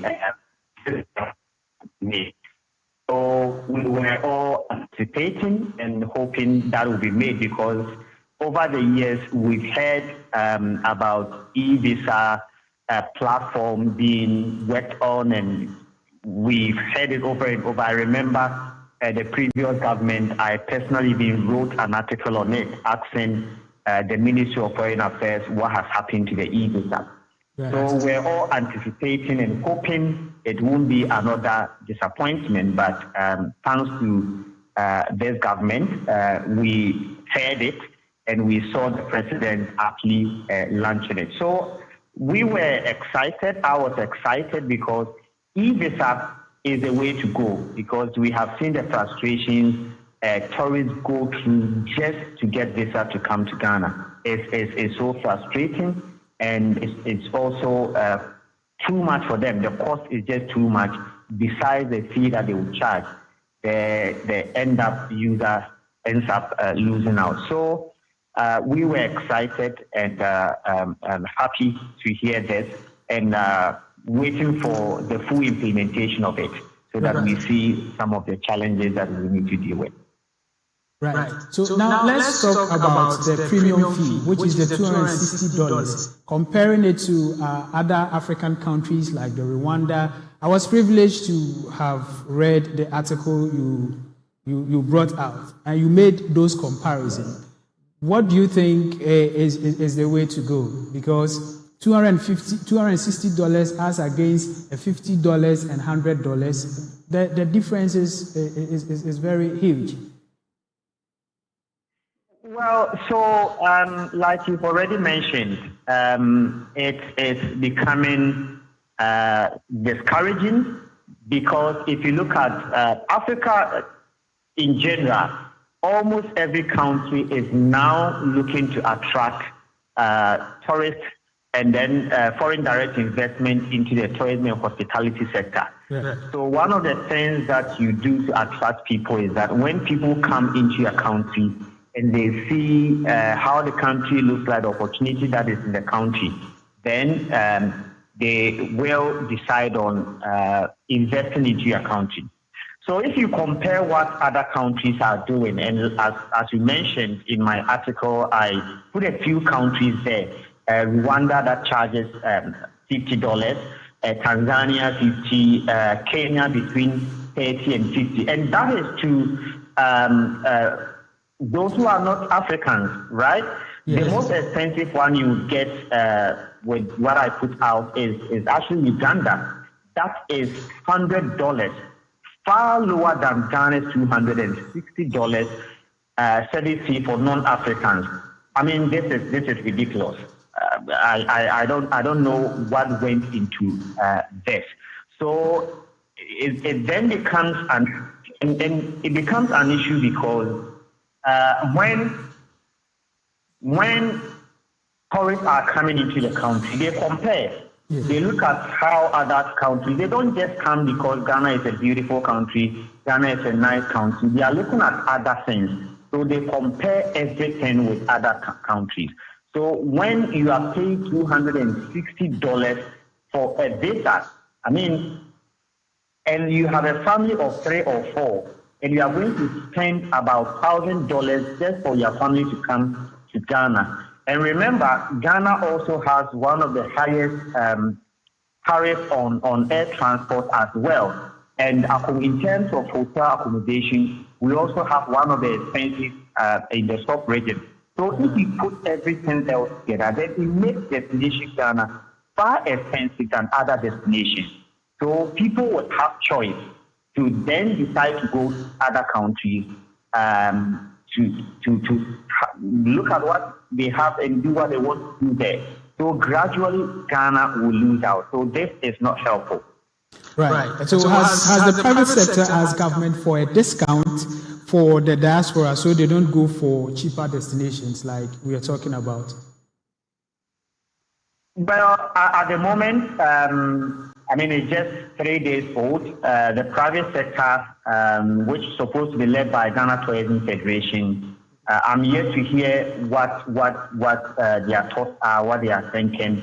But for me, as a leader of Africa Tourism Research Network, we are a research-based tourism civil society organization, and we have written an article commending the government for e-visa platform that has been launched, and also telling government that the amount is ridiculously high. It's going to be a disincentive, and if time permits, I'll give you why we shouldn't even think of the $250 for a visa fee. So we have that initial thing we have done. We will continue to engage if we have the opportunity and the platform. But if we don't, the platform we have is for us to write. And also the opportunity that you've given us to also share our views for others to hear. Hopefully somebody will hear on their platform and then think about it. If they invite us, we will share with them how we think should be done. Right. Let's move away from that. And do we have what it actually takes, since this e-visa is a gateway for foreigners to troop in to the country? In terms of facilities, do we have what it takes to accommodate these people in terms of the hotels, the transport companies, and even the tour guides? Do we have what it takes to accommodate these people? Oh, I think we do. And for me, this also creates an enormous opportunity for investment into these areas that you mentioned, in the hospitality sector, the restaurants, the car rentals, attraction sites, and all the auxiliary tourism service providers. So it gives us a huge opportunity, even in terms of training institutions, because if you have more people coming, what it means is that you need to have more staff, you need to skill your workers, and therefore it creates opportunity for training institutions to come in and invest. So I think we do. Ghana has one of the, we pride ourselves in the fact that we are hospitable people. So naturally, we have that hospitality in us. What we lack is the service. So for me, I think what we need to do is for stakeholders to come together and look at the impact of e-visa, because a lot of people are going to troop in, and we have a bad service culture. So we need to look at how we can train more workers, how we can train more personnel, how we can look at our service infrastructure, how we can also look at what we deliver even at the airport and our entry points. So for me, I think we have the capability. What we need to do is to come together and harness what we have. And so there's been some concerns raised about our services when it comes to the tourism industry, which of course you made mention of. One would say that we don't actually have, the basic amenities when it comes to our tourist sites. Let's say washrooms and other basic amenities, and we are then charging this whooping some amount of money. Wouldn't that have a negative impact on what we expect to see in terms of people trooping in to, assess what we have as a country? Because it has been widely reported that when you go to our, tourist sites, we don't have the basic amenities, like I made mention of toilet, excuse my words, urinal, and what have you. And we are charging this amount.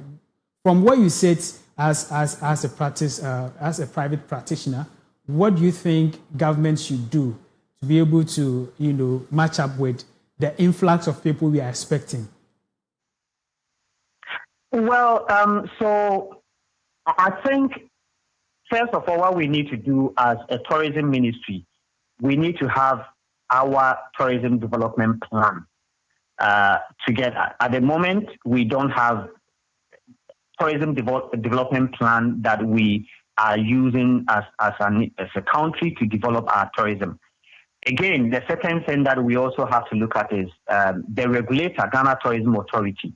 You see, there are some entities that are operating, and if you go to some hotels, some restaurants, some tourism attraction sites, and you look at the things that you mentioned, the washroom, the facilities there, is nothing to write home about.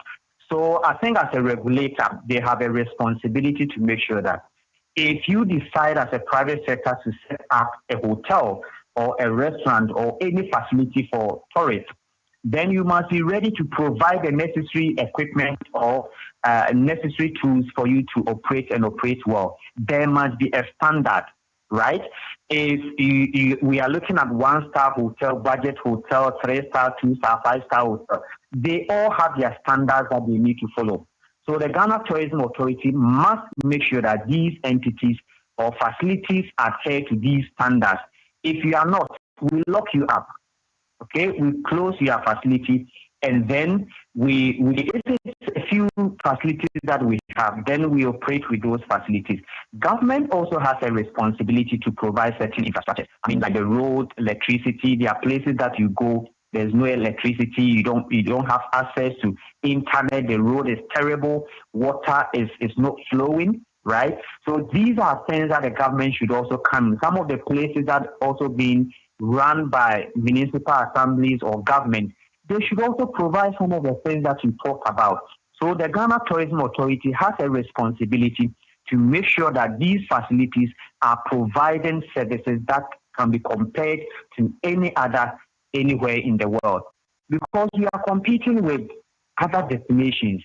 So if we are not doing things right, people will prefer to go to other places. The advantage that Ghana has is that we have so many things. Ghana is more like a micro of what every other country in Africa has. And then we also have that natural attraction that God has given us. and that warmness. So people feel comfortable to come here. And of course, our democracy is also helping. So we have some of these things to leverage on, right? So what we need to do is that we need to do more than what we already have as a country to be able to remain relevant, to attract to attract tourists to come into the country. So in terms of facilities, we have some. Those that we don't have, it is not a rocket science. It's something that we can do if we really want to do it. It is not difficult. It's about infrastructure. And if we have the resources, which I think we do, if we want to prioritize tourism as an engine of growth for this country, then I think we should be able to do better than what we are doing. Thank you very much for that powerful submission. Let's now turn our attention to security. We are told that the e-visa platform is fully integrated into Ghana's API and PNR system and is linked with the international crime and watch list databases, enabling comprehensive background check before visas are issued. My concern this morning has to do with internal security. And I know you've been traveling a lot. When you take into account what you see in different countries and you come back to Ghana, do you think what we have what it takes to ensure that like the people who come in are protected in terms of the ordinary Ghanaian living here and the people who will be traveling into the country? Do you think that we have what it takes in terms of security? I think we have more than what it takes. Ghana's security architecture is one of the best in the sub-region. And Ghana is one of the safest places you can think of on this planet Earth. And for me, what we need to do is that we do a lot more of sensitization and education of our communities, because we are inviting a lot more people coming in. And if communities are empowered, educated, and given the necessary resources, because the people they live and stay in communities. Most of either they are staying in a community, or they are in a hotel, or they are in an Airbnb, which is not properly regulated, right? So somebody can build his Airbnb and is renting it out, and nobody knows that it's even an Airbnb. So when these people come, these are places that they sleep. So we need to sensitize, we need to educate, and we need to empower these owners of such facilities, so that if a foreigner comes in, we know where the person is. And if we want to, we can know. I mean, Ghana's security is one of the strongest and one of the wonderful ones that I know. So in terms of security, I think as a people, Ghanaians, we are safe inviting people. And even those who are coming in as our guests, tourists, they are also safe. But we need to do a lot more so that we can have that harmonization between the private people in the country and then the security personnel, so that we can give information to the security personnel. If we see something, if we hear something, and we observe something, we know where to channel it, right? There should be that constant education.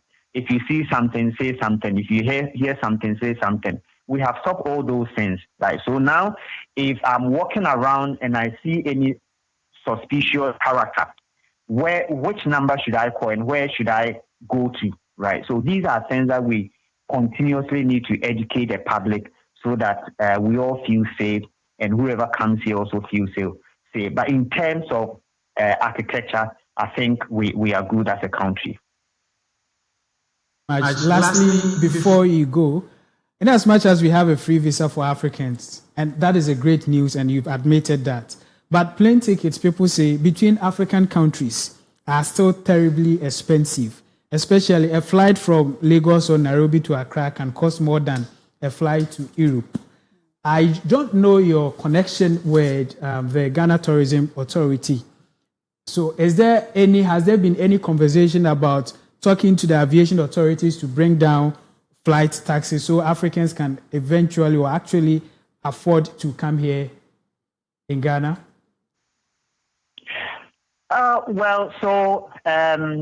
Let me put it this way. That is not entirely the responsibility of Ghana Tourism Authority. But with regards to the question that you specifically asked, I know that there has been quite a number of conversations around airport taxes and fuel taxes and things like that. That is making our destination expensive.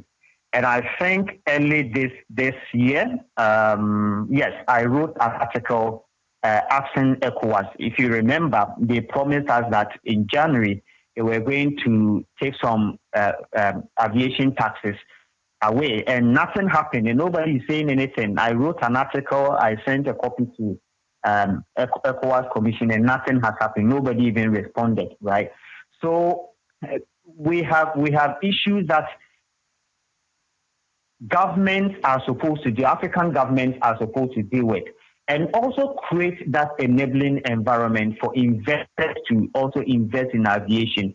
The aviation industry is one of the most difficult industries in the world and most expensive. So if you don't handle it well, everything will crumble on you. And again, Ghana also not having a national carrier or having our own plane is also an issue, because we rely on somebody else to provide us all these things. So if you are going to say, I'm going to charge this amount or that amount, you are going to force people to reduce their ticket fares, then the decision will be theirs to decide if they want to come to Ghana or not. So I think we as a country, we've talked about having national carrier. I mean, since when? We started talking about it for first time. Dr. Mills came, Mahama first, Nanado, Mahama second. We are still talking about it. Even this government mentioned, I think they said in June or July, we're going to have our own airline. We are hoping to see that. So yes, it's a challenge that we need to deal with. So before you go, what's your last words? What do you have to say to the tourism, Ghana Tourism Authority, the ministry or government? What do you have to say? Well, so for Ghana Tourism Authority, what I would say is that, yes, they are doing their best, but there's a lot more that they need to do. So they should engage the private sector more to work together to see what can be done as a sector. But for government, I congratulate the government for this wonderful initiative. This e-visa platform is great, is good, is novel, is very, very, very important, and it will be a game changer. But if we don't deal with the price, the fee is just too high. It's just too much. It will be a disincentive to whatever they had planned to do, because one, if a tourist come into the country, we are not just looking at the fees on visa. We are also looking at other things. So a high visa cost will reduce demand. People that come here, it will also make travelers to compare regional value and decide for other countries.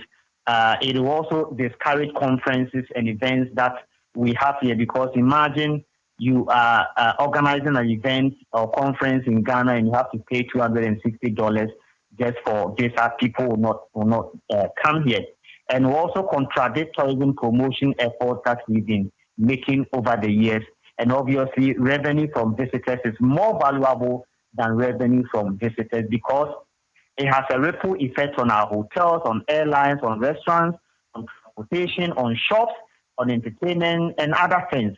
So I think the government needs to look at the fee again. $260 is just too high, just too much. It's not good. Right. Thank you very much, sir, for your time. But before you go, some of my colleagues from UPSA, Professor Alexander Prekon's classes, as you ask you about the medical tourism, because you told us about medical tourism, how far it has come and what you're doing briefly, let's say 2 minutes, and if there's any upcoming project with regards to ATN. Well, thank you very much. Medical tourism in Ghana is thriving. Africa Medical Tourism Council has been working, and fortunately, GEPA, Ghana Export Promotion Authority, has come on board, and very soon we'll be doing some West Africa tour to promote medical tourism in Ghana. So it's been great, it's been fantastic, and we have seen medical tourists coming into the country in their numbers, and we need to structure it well because it's a niche area for tourism. It's an area that we can rake in a lot of revenue. For a tourist that comes into a country will spend probably $2,500, but a medical tourist will spend about $30,000, $40,000, and that sort of thing because they come with their family, they come and spend. So we stand to gain if we can focus more on medical tourism. So yes, medical tourism is doing great and led by Dr. Kobia Piasechi and the team. So it's going well, and we are grateful for GEPA coming on board to work with us. We are also employing the Ghana Tourism Authority to show interest, the Ghana Health, the Ministry of Health to also show interest and partner with us. We are open to work with them so that we make Ghana a medical tourism hub for West Africa. Very much, Mr. Frimpong, for your time with us this morning. We are really grateful. Thank you once again for also having me. I'm grateful. That was Mr. Frimpong with Peter Nsia, the discussion on the e-visa and some of its implications on tourism and travel in and around Africa, with relation to Ghana. Now, the last, story we would talk about is still related to the floods, and it is a serious thing, even though it may be slightly amusing, as residents of Weija have resorted to using canoes to evacuate their valuable belongings following the flooding caused by the recent downpour. So let's take a look at the video.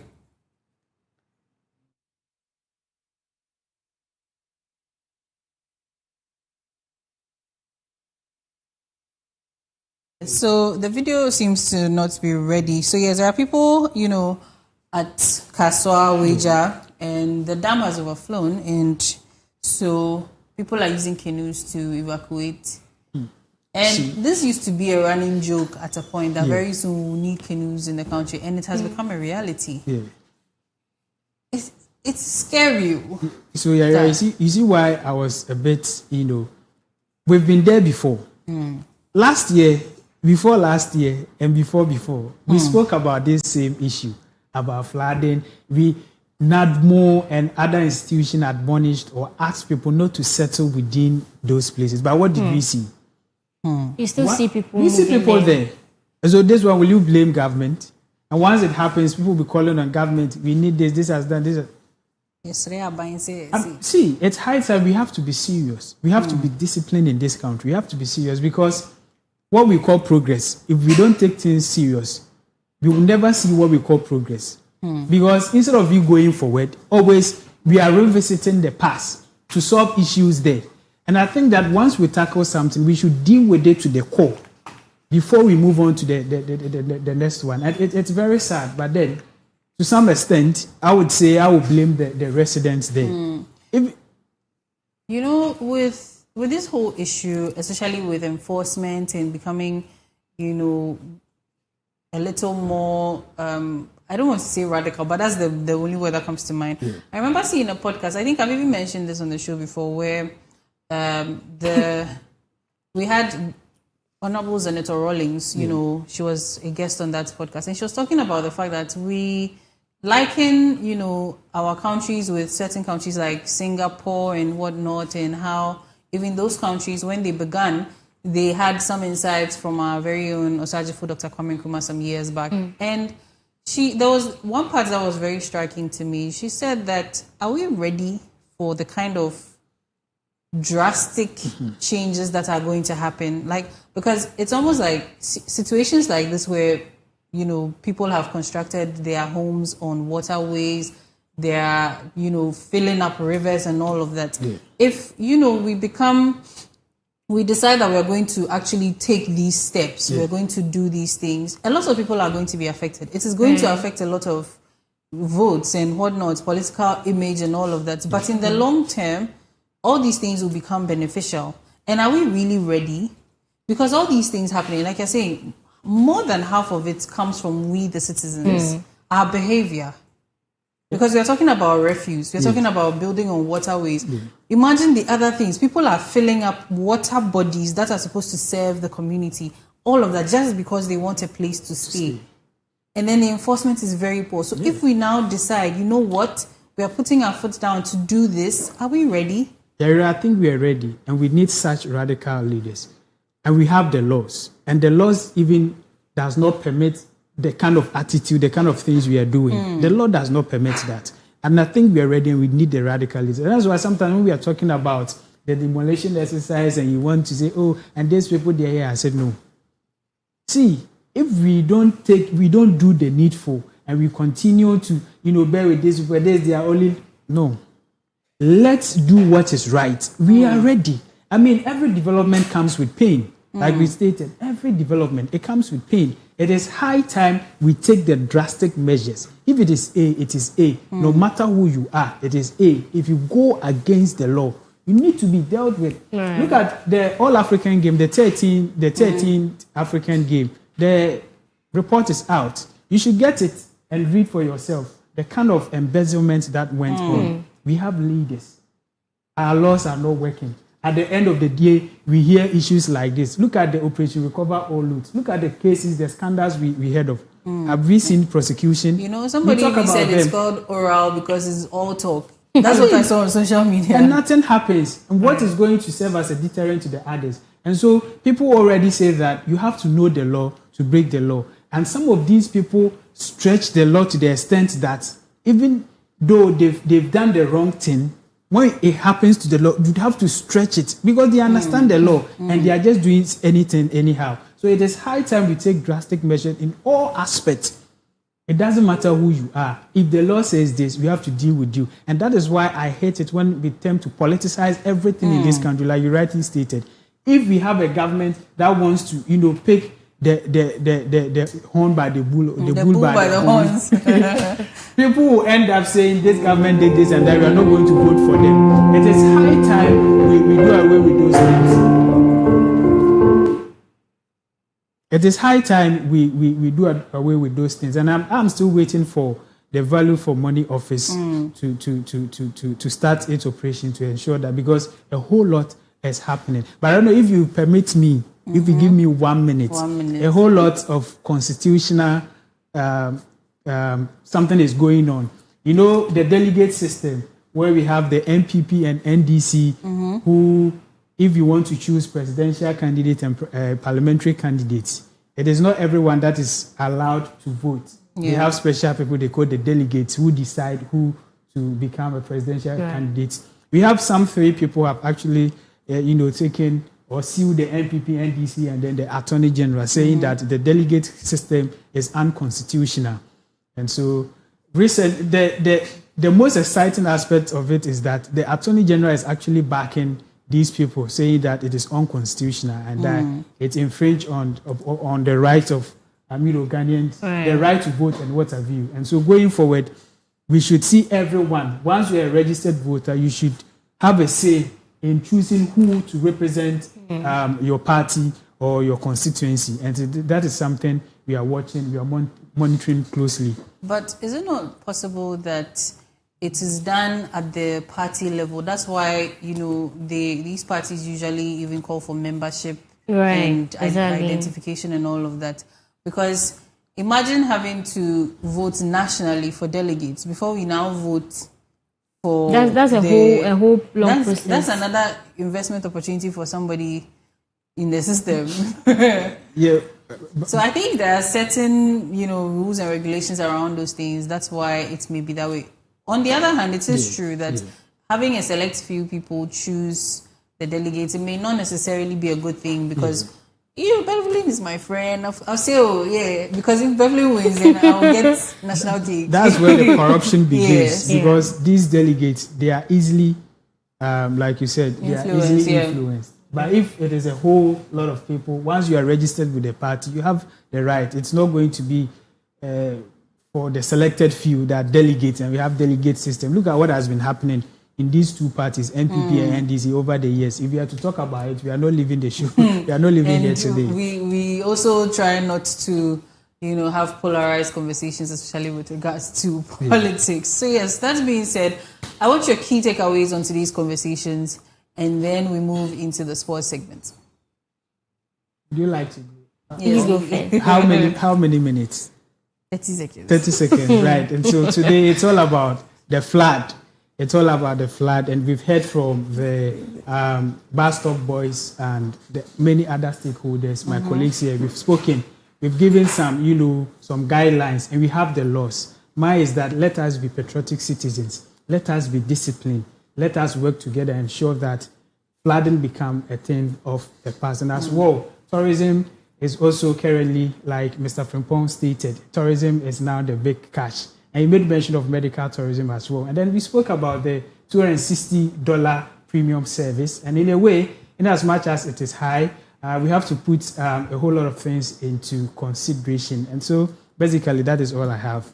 Thank you, Peter. Well, Peter has concluded the whole show. So, in that note, you shouldn't even sign out because Peter ain't in that. But then on the lifestyle segment, they should be expecting Madam Teresa should be sharing her personal story, her journey with us on child loss, trauma, and mental health. So, this is what people should expect on the show. And also, later on the show, we'll be having Mimi come to talk to us about her new program coming on board. Yeah. Right.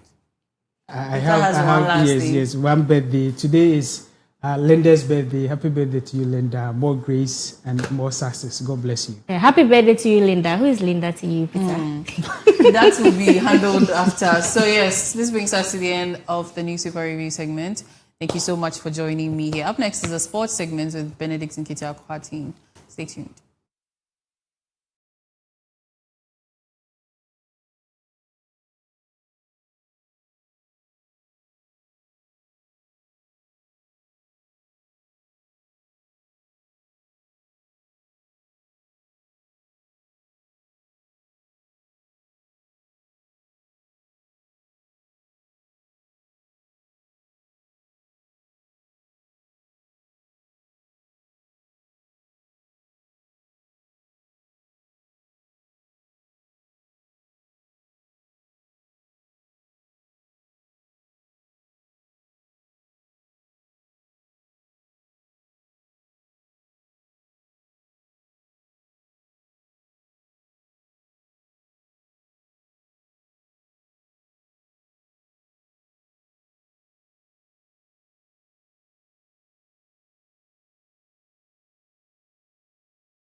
Lovely viewers, good morning and welcome back to the Sports Update segment on your favorite morning show, the Koko Diaries Morning Show. I know here we bring you nothing but the best in the world of sports. We are covering all the action, both local and international. Today, yes, it's a great day. My name is Benedict Nketia Kwating and I'm your host for the day. Yes, let me before I go straight into our stories for the day, we had some good news yesterday. FC Barcelona, yes, they are back to the 1:1 rule, yes, PFA rules, the financial rules, and right now they're able to afford players. They were able to sign Anthony Gordon, 70 million yesterday, plus 10 million add-ons, expenses and all that. So yes, yesterday was good news for Barcelona fans. We heard from Deco and we heard from the management team that they'll be able to sign more players. So we should expect the best coming from them. So we are happy, Barcelona fans. We are happy. Yes, I know some people who are not happy. That is Chelsea fans. They are going through the West, and then we wanted to sign Pedro from them, but they didn't allow us. So they should take him. They should take him. He wanted to play European football, but Chelsea fans are, Chelsea quite selfish in a way. So they decided to keep the boy. You should take him. But we know something will happen out of there. Let me move on to our stories for today because we don't have a lot to talk about for today. First of all, our first story is a local story. So Mediama SC, Mediama Sporting Club, they've been crowned winners. They've been crowned. They crowned the season with a memorable 2-1 victory over Holy Stars in a coronation match. So, we know that Mediama SC won the league about a week ago when they won 5-2 over Hearts of Lions. But just this weekend, they had their coronation game where they played Holy Stars and they won by 2-1. So yes, the members, the team members, the fans, they all met at the TNA Stadium where they enjoyed the game. They had a very great game, and after the game, they were crowned champions. They received their trophy. They had a coronation day. They had a coronation match, where they showed how much grateful they are. So that is the pictures. That is highlights of the coronation day on your screen, where the players, the fans, they were popping champagne. This is the team, the 2025-2026.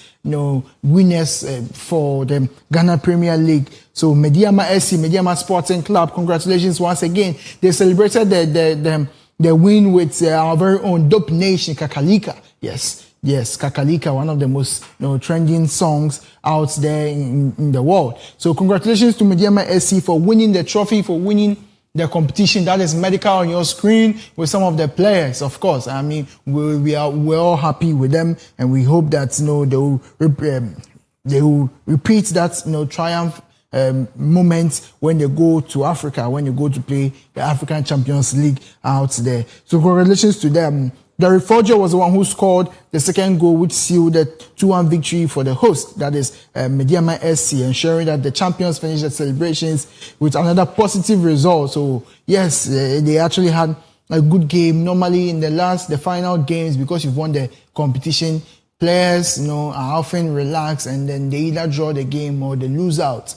But this time around, they were able to win again to make sure that yes, they sealed the season with a win, and it's actually a happy moment for Mediama SC. So yes, this is the second time they've won a competition, and we are quite happy with them. We are proud of them and wish them the best. Now let's move on to our next story for the day. So our next story for today is the Ghana Football Association. So GFA have sealed a lucrative partnership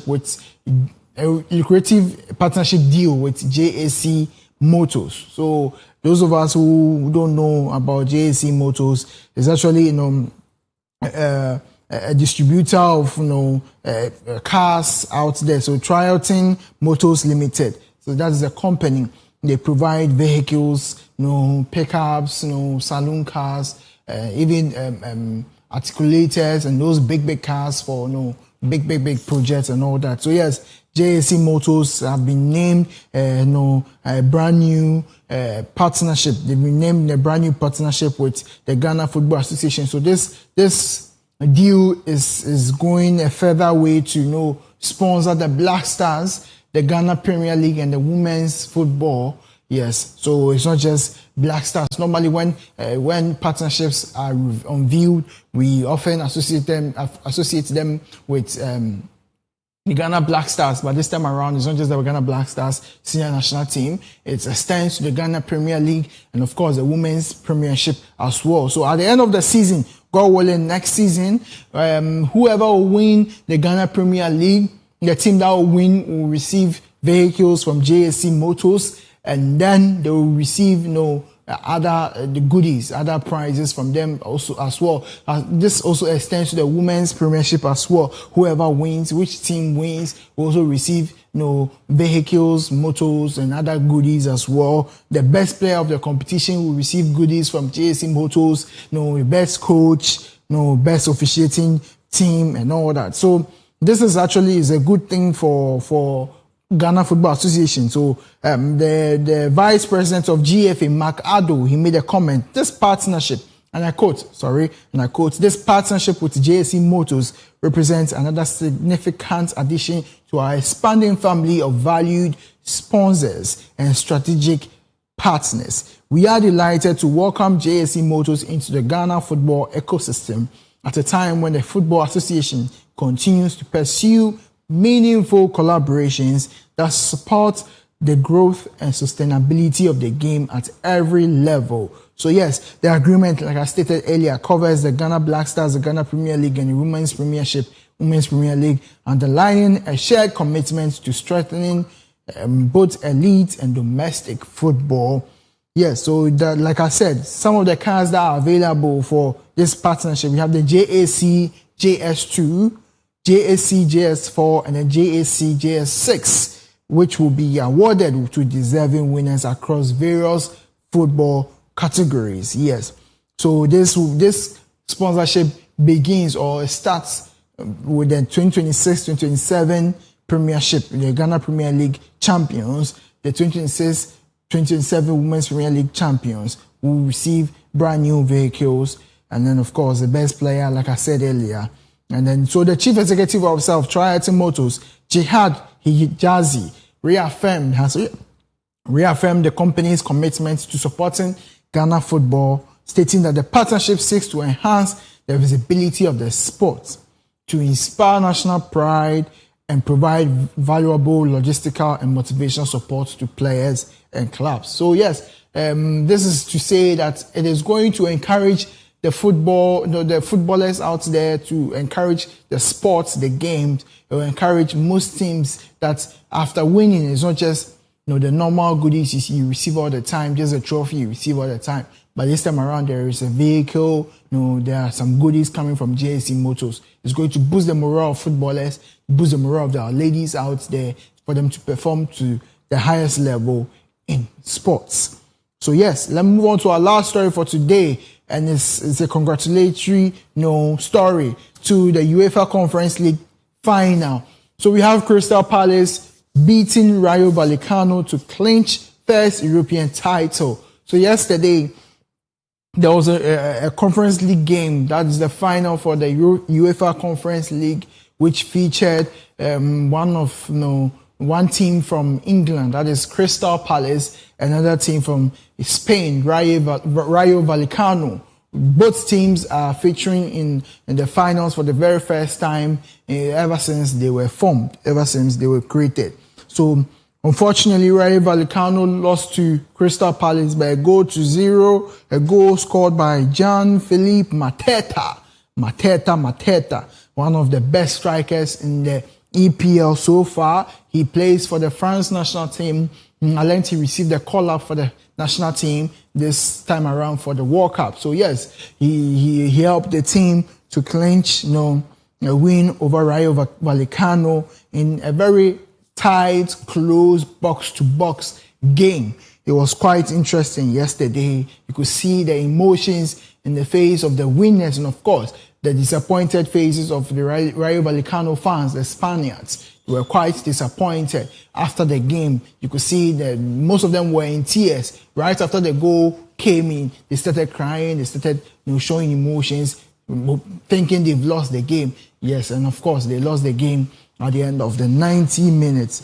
Both sides were competing in the European final for the very first time. So it was actually quite interesting. The game was held in RB Leipzig, Red Bull Arena, the stadium for RB Leipzig. So yes, both teams had to travel a long way to go and feature in this game. But Crystal Palace, yes, congratulations to them. This is not the first time they've won trophy for the past 2-3 years. They won the FA Cup with the same coach, Oliver Glasner. They won the FA Cup, they won the Community Shield, and now the Conference League. It's actually been a very good, good train for Crystal Palace, because for back to back, they've been winning trophies. Not in the international big stages, but yes, of course, Crystal Palace playing in the Conference League is also, it's big in a way. So congratulations to them, Crystal Palace. Unlike some others, some others, I'm talking about Chelsea FC. They've gone trophyless again, and then they couldn't win anything. Unlike some others, I'm talking about Real Madrid. They lost back-to-back seasons without winning any trophy. So congratulations to you, Jean-Philippe Mateta. Congratulations to your team. Congratulations to Crystal Palace and all the players out there. It was quite an interesting game. I remember, I think I saw Yerry Pino hitting the woodwork twice, in a free kick. The ball went into the net, but somehow found its way to hit the woodwork twice and come out of the net. Yes. So yes, it was quite an interesting game. Thank you very much for sticking and staying with us. My name is Benedict Nketia-Kwati, and this is the end of the sports update segment. So before I sign out, congratulations and happy birthday in advance to my producer out there, Andy Dusty. Andy, the main man for Clock Sports, both Tuesdays and Thursdays, and on Wednesdays and on Fridays. Our producer Andy Sapon. Want to wish you a happy birthday on behalf of myself, the team, the sports team. Want to wish you a happy birthday. May God bless you. More happiness. I almost said something, but I didn't have to say it. So happiness, we wish you long life and prosperity. Yes. This is it for the sports update segment. Thank you for sticking and staying with us. Next is a lifestyle segment.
Hello there, good morning to you, and many thanks for joining me on the Business Update segment on the Koko Digest Morning Show. And as usual, on this segment, we provide you with the latest in the world of business, expert analysis, and market trends that will impact your business and investment decisions. I am your host, Peter Insia, and now to our stories. Ghana recorded an estimated $2.61 billion in foreign direct investment in 2025 across 253 projects and existing companies, according to provisional data from the Ghana Investment Promotion Center. The figure is far above $652 million recorded in 2024, reflecting renewed investor confidence amid easing inflation and improved currency stability. There's more to this story. Most of the inflows came from new GIPC-registered projects and existing petroleum firms, while reinvested earnings also remained strong as companies expanded operations in the country. China recorded the highest number of projects, followed by India and Nigeria.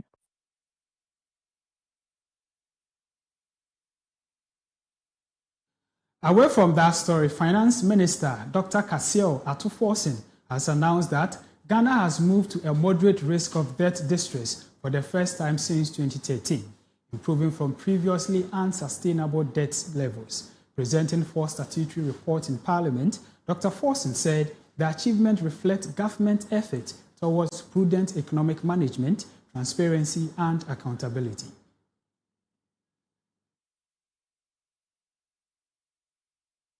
The report covered the use of energy sector levy funds, petroleum revenue transfers, public-private partnership projects, and the reconciliation report on the Petroleum Holding Fund for the 2025 fiscal year. According to the Finance Minister, the Petroleum Report details how state revenues from petroleum taxes were used, particularly in managing energy sector debt recovery. Away from that story, the Ghana National Chamber of Commerce and Industry says it is working to reduce energy costs for businesses to about 20% to help improve competitiveness and lower production costs. According to the Chamber, energy currently takes up between 30 and 40% of business operating expenses in Ghana, especially for manufacturers. To address this, GNCCI, in partnership with GIZ, has launched an energy and climate desk to help businesses access cheaper and more reliable energy solutions. The Chief Executive Officer of GNCCI, Mark Bedu Abuaje, explained that Ghana's electricity costs remain higher than those of competing economies, making local businesses less competitive and less profitable. He said the new initiative will support companies through energy audits, training programs, and financing opportunities for alternative energy projects, particularly solar power. The Chamber believes reducing energy costs will not only help businesses expand and create jobs, but also lower the prices of goods and services for consumers while supporting Ghana's climate and industrialization goals. And that's how we wrap up on the Business Update segment on the Koko Digest Morning Show. Thank you for sticking and staying with us. I'm Peter Insia. I want to seize this opportunity to wish Andy Sapon, Sir Andy Sapon, a happy birthday in advance. Up next is the Lifestyle segment with Honorable Beverly Ejibia. Please do stay with us.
Hello, good morning to you, our cherished viewers, and you're welcome back to the lifestyle segment on the Koko Digest Morning Show. My name is Annabelle Bevlin Ajabia, and today we are having a very, very deep conversation. I put it deep because we are having someone on the show today to share her story. She's a very familiar face. If you've watched Koko Digest in some few weeks ago, I'm sure probably you might have seen her, and we are talking about childbirth trauma and mental health today on the show. Hello, madam. Hi. I'm happy to see you. I'm always happy to see you. Yes, because you always wear colorful clothes to, make the make my day great. I know, right? Today you're sharing your story with us. Yeah. Right. Back door you were telling me that you have 7 kids, and it's not easy. It's not easy raising 7 kids, even 2. The kind of stress that comes with it. 7. How do you hold it together? How do I? Oh my goodness, this is something everyone asks us. How do I? And I believe that when you pray for something and God gives it to you, He adds that strength. And it's my family being intentional. So I'm the only child. My husband too is the only child. So yes. We decided to have a huge family. Actually, we prayed for 5, but God being so wonderful added 2. So, That's it's not easy, but we have our ways of making things go perfect. Even to have 1 kid is not easy, but you managed to have 7. I know. Right. These days, you hardly see people, give birth to 7 because of all the stress that comes with it. But then, let's get right into our conversation. And today we'd like to hear your story about what happened with your child. How did it all happen, or how did it happen? Hello to everyone, and thanks for having me. Childbirth is a blessing, if I should. Yes, let me put it that way, because it's a prayer being answered. And the journey, pregnancy, childbirth, and all that, it comes with its own issues. Right. You are always praying that once you realize you are pregnant, you start praying for safe delivery, praying that everything is goes fine. on well. So my first, second, third, everything was so smooth, everything went on perfectly. So my 4th pregnancy, well, I know my family, we have a history of twins. I wasn't really I thought I was just going to give birth to a single baby. Right, because you had already given birth to... Exactly. The first, they were all single babies. So when I did my first scan, and I saw something, but I just wanted the sonographer to confirm. So like, wow, congratulations. You have twins. You should see the joy, because back those days, I was just praying. I had a prayer that my parents would give birth to twins, and we had a name, Love and Lavian. So we were just praying. I was like, has God actually given me the Love and Lavian that we've been praying for? So it brought back emotions, crying, tears of joy, and all that. And it was a lovely experience. You are not a twin? No, I'm not a twin. And any of your siblings too? I'm the only child. Yes, I'm the only child. But my family, we have that history of twins. So I started my antenatal beautifully. Majority of my scans, I did 6 scans. And I did 7 actually. So 6 showed I was having twins. The second scan that I did, that showed that it was a single baby. But that one, they even said sometimes the babies overlap each other and all that. So let me just keep doing it and listen to what my doctor would say. And believe you me, I went to one of the best hospitals ever, very expensive. And that was for antenatal? Yes, for the antenatal. And I had 2 doctors taking care of me, in a sense that when I was the first 6 months, my gynae that took care of me, he is actually the one that has been taking care of me throughout all my pregnancies, the first, second, third. So it's continued. Okay. So when I got to 6 months, he had to travel. When he was even traveling, I was sad. I was like, oh, I want it to be that you are the one that took care of my. It was like, oh, Teresa, Right. don't worry, you don't have any issues. Mm. My clients or my patients that have complications and all that, they are the ones that I am worried about. But you, I know you. And my nickname was one year, one picky. So yeah, I know you. Even next year you would come because he knew my history and all that. Okay. So he went, and one thing about my antenatal card is that for my previous pregnancies, you see that the heartbeats is a single, only one plus, indicating one fetal heartbeat. But with this one, it was 2 fetal heartbeats. So you see plus, plus, plus, plus, because plus, of it, plus, you're having because twins. I was having twins and all was confirmed by my gynae and all that. So he traveled.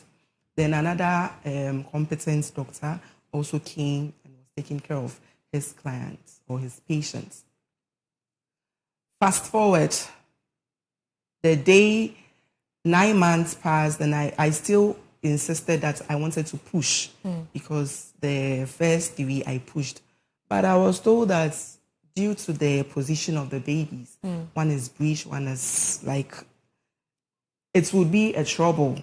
Right. Because they allow you exactly, to push. if I push one and the one that hasn't positioned well hasn't still positioned, that means I have to be taken to the theater and all that. So to avoid all that stress, you just think about just going for a CS. And that was 9 months, some few weeks, some few days. And that was the first time you were having a CS. Exactly. And how did that make you feel when they told you the message that you're going to have a CS? Well, when they told me the joy of having twins, all I was thinking was me and my twins, because we had prepared. The house was ready for double things. Everything was set. And, you know, it was a joyful moment. So as at that time, I was like, anything that would make me safe. Right. My husband, too, was also supportive about that. So we agreed.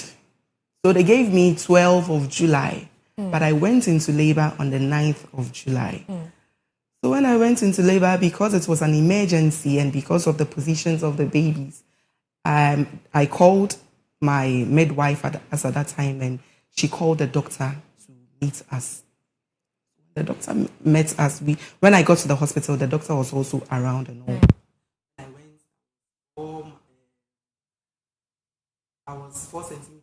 I dilated 4 centimeters. So I was just rushed. The process, many things. But because we were in the rush and all these things. So the first thing is that my husband always follows me too. When I'm going to push, he's there. So this theater moment too, I really wanted him to be there. But the first thing was that he told my husband that he can't accompany me, and that is an emergency. The way the whole thing was, he didn't argue with him. My husband would have always said that. Right. So we'd like to take a very short break. We'll be right back. Stay with us.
And you're welcome back from the short break. And as you heard earlier, we are talking to Madame Terestella, and she's sharing her story with us about how she lost her child during, a CS section. And then it's a very, emotional moment for me right now. And I hope you are also listening so you can learn one or two things from her personal journey. It's not easy for someone to share such, an emotional moment like that with us. You don't get to see, these things most often. So let's hear from her, Madam. Okay. Welcome back. So they took me to the theater without my husband, Right. and for their procedure, I saw so many people. Well, I've worked there before. I've done my service there before, so I know most of the that people. particular. Yes, so I know most of the people there. Right. But when I realized the theater, what I realized was that I think there was some students amongst them, because you could see that when they were doing the anesthetic procedure, you see that you hear that they will say, so you pass the needle through this place, this is what you do, this is what, so you could just get the picture that they are students that they are trying to teach and all that. But once they were about to start, all the students were told to get Leave out, to leave the room. place. And I was awake. It wasn't as if I was asleep, just that they had covered my face. I couldn't see what was going on. And I was having some difficulties in breathing, so I was given oxygen. Then, all of a sudden, I heard my first baby cry. I was so happy. I was excited. I removed my oxygen. Is that my first baby? They said yes. I was so excited, waiting to hear the next. Then I had a different baby cry, my second baby. But the doctor came from the shed and told me that there is Stella. It looks like it's a single baby. You let me go and try and check again. I will never forget these words. Then I just changed my appearance, my happiness, everything. I was like, what is happening? He went to check again. I don't know what he did, whatever, but I had 2 different babies crying. So going to check what is happening. Then I told them I had removed the oxygen. I said, I want oxygen. Oxygen. Then the anesthetics came. He was standing beside me, trying to have a conversation with me. So how am I feeling? They checked and it is a single baby. Sometimes it happens. I don't know if he was trying to psych me to understand or appreciate the fact that it is just a single baby before I get out of the theater. All I said, oxygen, oxygen. Then they came to show me my baby, the boy. The scans showed that I was having a boy and a girl. Oh. So they showed me the boy. I didn't say anything. I was just praying that God, I've been seeing these things in movies. What is happening? Like a whole lot of ideas. Like, what is happening? I just kept quiet because I was under their mercies. I didn't want to argue with them. I've had 2 babies. What are you guys talking about? Anything can happen. Were you physical as at that point? I was vulnerable. I couldn't move. I was just there. All that came was tears. And the anesthetics kept, I don't know if it was psyching me to accept the fact that it is one baby. So I asked myself, what if I had said no? I had 2 babies. What would have happened? You see it in movies that they inject people, they die and all that. So I asked myself, if I had argued with them, what would have been my end? So I just kept quiet. They were done with everything that they had to do. Then they took me to a side ward. One beautiful thing about my pregnancy journey is, because I'm the only child, my parents are always with me, and my husband as well. So when you go to this hospital, they have 2 elevators, one very close to the theater and the other close to the labor ward. So, sorry. Just calm down, please. I just pray to God that I should be strong, but when it just gets to this part, Sorry. it just brings memories. Sorry about that. So, my husband was just in front of the theater waiting to expect me and the twins. All he saw, according to what my husband narrated, all he saw was nurse coming out from the theater. Because I was the first that day. Any baby, any trolley, anything that is coming out should be my children. Right. All he saw was that a trolley, the trolley that they carry babies inside, Right. they had covered it with their theater cloth. So you couldn't see what was inside.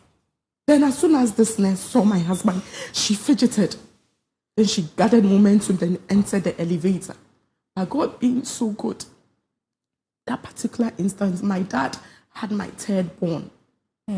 She was crying, she wanted water, so my dad went to buy water for my child. So when my dad was climbing up, what he realized that particular moment, the elevator that went down, what he realized was a nurse handing over a baby to a lady, and the woman had covered the baby with a cloth and passed by my father. But he didn't know what was going on. The because particular he nurse that was hadn't- coming from your room. The nurse that had the baby, Right. that came down from the elevator, who saw my husband and fidgeted. That particular instant, because as soon as my dad saw whatever had happened, he didn't know what was happening. So he couldn't chase, or like he didn't know what was happening. All he did was climb up. And my husband said, Daddy, did you see someone, a nurse with a baby? It's like I saw an exchange. So it was that within that twinkle Particular of time. exactly. It's like it stares out. What is happening? And they just waited patiently. All they saw was another baby in a trolley that was out. And now my husband asked, one baby, where's the other baby? She also fidgeted. This is what they gave me. This is what she said. This is what they gave me. It's like, what is happening? They just kept quiet, listening to, like, wanting to know what, because I was still kept at the side ward or whatever it is at the theater. And they planned this so well because I was kept there. My parents and my husband didn't know what was going on. So once the baby was out of the hospital, the scene, that is when I was then pushed out of the theater. So I stayed in the theater for a long time. So like how many hours? I stayed for the procedure. From what they said, it took like 45 minutes. I can't really tell, but it wasn't up to 1 hour. Okay. But I was kept in that particular place for like 45 minutes. And that's at that time, according to my husband and my parents, they were worried. What is happening? Nobody is talking. Like, is she okay? What is happening? Until I realized, I recognized one of the midwives' voices. I was like, Auntie Martha, please tell my husband and my parents that I am fine. So they told me when I came out that if I hadn't said that, they wouldn't have known what was going on. What's actually wrong with you? Once I saw my parents and my husband, I started crying. They kept asking me, what happened? Where is her name Anel and Sachel? Where is Sachel? What is happening? I narrated everything that happened. I had 2 different babies crying. They gave me one baby. What is happening? And they calmed me down. They were like, I should calm down. They will do their very best to see the root of this matter. Could you believe that when I was in the theater, the side place. You could see the guiltiness in their faces. The doctor, I'm going to write a report. I'm going to write a report. Then the nurses, like you could see if somebody is guilty of something, you could see it clearly on their faces. So when I was finally taken to the ward, I saw one of the doctors. She's a female. I asked her, please. I was thinking that because she's a female, she can relate and tell you something. What's going on. Please, what's happening? So you didn't even get to see the second child. You heard a cry, but you couldn't even see the baby. Cry. 2 different babies crying, but only one was handed over. So when I saw her, I asked her, please, what happened? Where is my baby? Me, I was actually not there. Like the whole thing, maybe your baby died. I was like, please, if my baby died, give me my dead baby. I want to bury my dead baby. Like she found a way of getting out of my room where I was. I told my parents they should go and talk to the doctor. Like, up till now, I don't know if it's today that the doctor would now come and tell my parents and my husband that actually we were expecting twins. No. Nothing, no sign. Nothing. Right. At least professionally, you should come and talk to us, or you should talk to their family members that this is what we were expecting, but this is what happened. Nothing of that sort. They waited and waited, nothing of that sort. Then I told them that they shouldn't worry. He does his antenatal this day, so they should go there. So the following day, they went there, only for them to be told that, he had to do series of tests on me and all that. The same doctor that said that, I don't have a problem, and that one picky, next year you even come back and that you are fine. Everything about you, your checks, everything is fine. I am really concerned about my other patients who have complications. Now you are telling my parents and my husband that you had to do series of tests. No problem. We reported this case to the hospital. Once we reported the case to the hospital and we made it a police case, we reported it to DOFSU. They did their investigations. They told us that's okay because I can identify the people. They gave us a fixed date that we should come so that I will identify that, yes, this was indeed there, this was there. Could you believe that the day of investigation, none of them came? None of the health workers that particular day them showed up. That took care of the CS section. That I was supposed to identify that this and this and this. Okay, but at what point in time did you feel something was wrong? At what point that they had taken your baby, or maybe they have sold the baby or something? The doctor told me that it is a single baby. Let me go and check again. That was when everything began to be clear to me. Why is it that they didn't allow my husband to come first? So that is where I started tracing everything. And it doesn't still make sense to me. They gave us another date that they should come. They didn't show up. Then the third time, we were told that they wrote a letter that because of their busy schedules, they can't be coming. So they came to write their report. And my husband had the privilege of seeing this report. You could see that they had sat down, they've been coached. Everybody's word, it was the same. This is a very serious issue. Fine. This very big hospital, very known hospital, this very expensive hospital, they have cameras all over the places. I want to see the camera. I want to see the CCTV footage. I want to see where the exchange began, whatever happened. The first time the CID or police, I don't know what happened, wasn't given that chance to see whatever it was. I don't know. So the second time he became angry and went there, only to be told that the CCTV footage has been deleted. Why? An issue that came that wasn't even, like, we reported this case. How was like it? 2 days. Even when I was in the hospital, that is when we started reporting the case. And we were called over at the hospital for us to have a conversation. Right. That was a week later. And I know that professionally in every institution, if there is no issue, the CCTV footage is supposed to be there for at least 3 months. Right. If For archives. if there is no issue, then that can be deleted.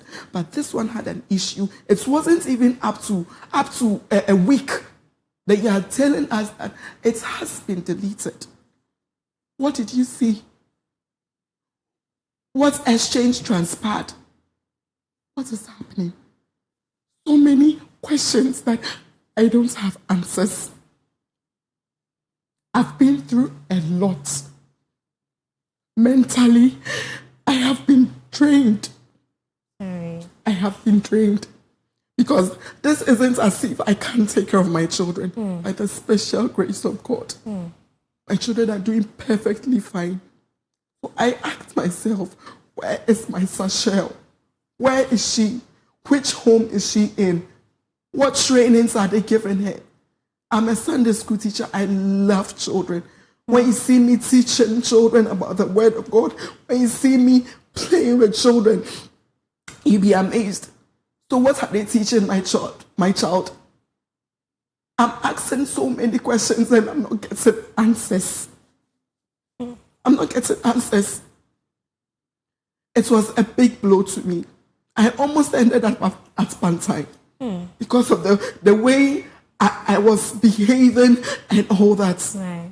I'm very grateful this psychologist, Maura. She has been a blessing. She took me through the journey. I took my drugs. I took my sessions with her. Well, and how did you find Nora, if I may ask? So someone recommended her that she's one of the best psychologists, right, and that she does really well. And meeting her was a game changer. Well, she couldn't take all the sorrows from me, but at least it helped. I became so vulnerable. I almost ended my life. I almost ended. You ask yourself, what is going on? You need answers. You are not getting the answers she wants. What is happening? And believe you me, when this issue first came up, that is when I got to know that so many of us in the health sector, health professionals, so many of us are going through a whole lot of things. And it's very difficult coming up to talk about it. Because someone would sit out there and would say, a whole doctor, and this has happened to the doctor, but in Chiebeka, we say, and so wada. Does the one who wears the shoes know where it bites? Exactly. So, sorry. I'm so sorry about this. But how was the reception at home? Everyone was supportive. My husband, my parents, even my children. Everyone was supportive. And they were always closer because I needed to be guided. Right. I needed that because help. At that point, I couldn't be left alone. No, I couldn't be left alone. I couldn't. But was there a point where you felt you needed to be isolated in any way? So many. Like, what was happening? A lot of things were just happening at the same time. Happening at the same time. When I'm even breastfeeding, I'm shaking, like a whole lot of trauma. It hasn't been easy. Then I realized I was pregnant again. Oh, that shook me. That shook me. I wanted to even give birth home because I couldn't trust anyone because I thought those on top that I trusted that could secure you, that could protect you. You pay huge sum of money to be in a one suite room to give birth, to have a wonderful journey. Even they are not securing you. So I felt helpless. Just decided, where do I go? Even if I got a village that would take care of this journey I would have. Right. I was confused. It was a battle. I finally got to a hospital. A very small private hospital that people don't really go. Right. And I was so overprotective. My husband, my family, they were so overprotective. All of them were in the theater. When I gave birth, they were all around. Like, when I even sleep and I wake up, where's my baby? Like, that kind of trauma. Why should this happen? 9 months of giving birth.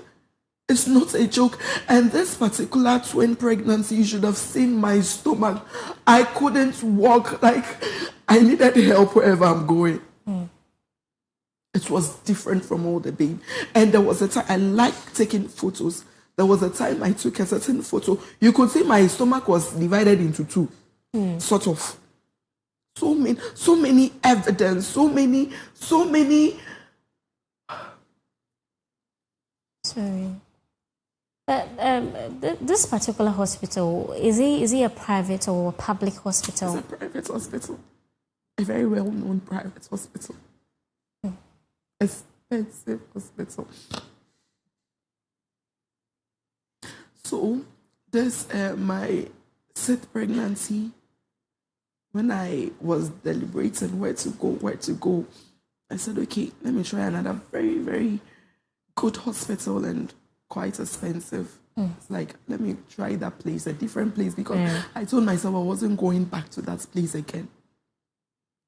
I went, it was a nice place. First time going there, the doctor was nice and all that. But the second time, I had to run away from the hospital. That's another hospital? Another hospital. Interesting. Because apparently, the lady that I spoke with, trying to have her, ask her what happened to my baby, and she told me that my baby might maybe died and all that, was a gynae, was doing, I think, a locum or something at that particular hospital. That different hospital? At a different hospital. Interesting.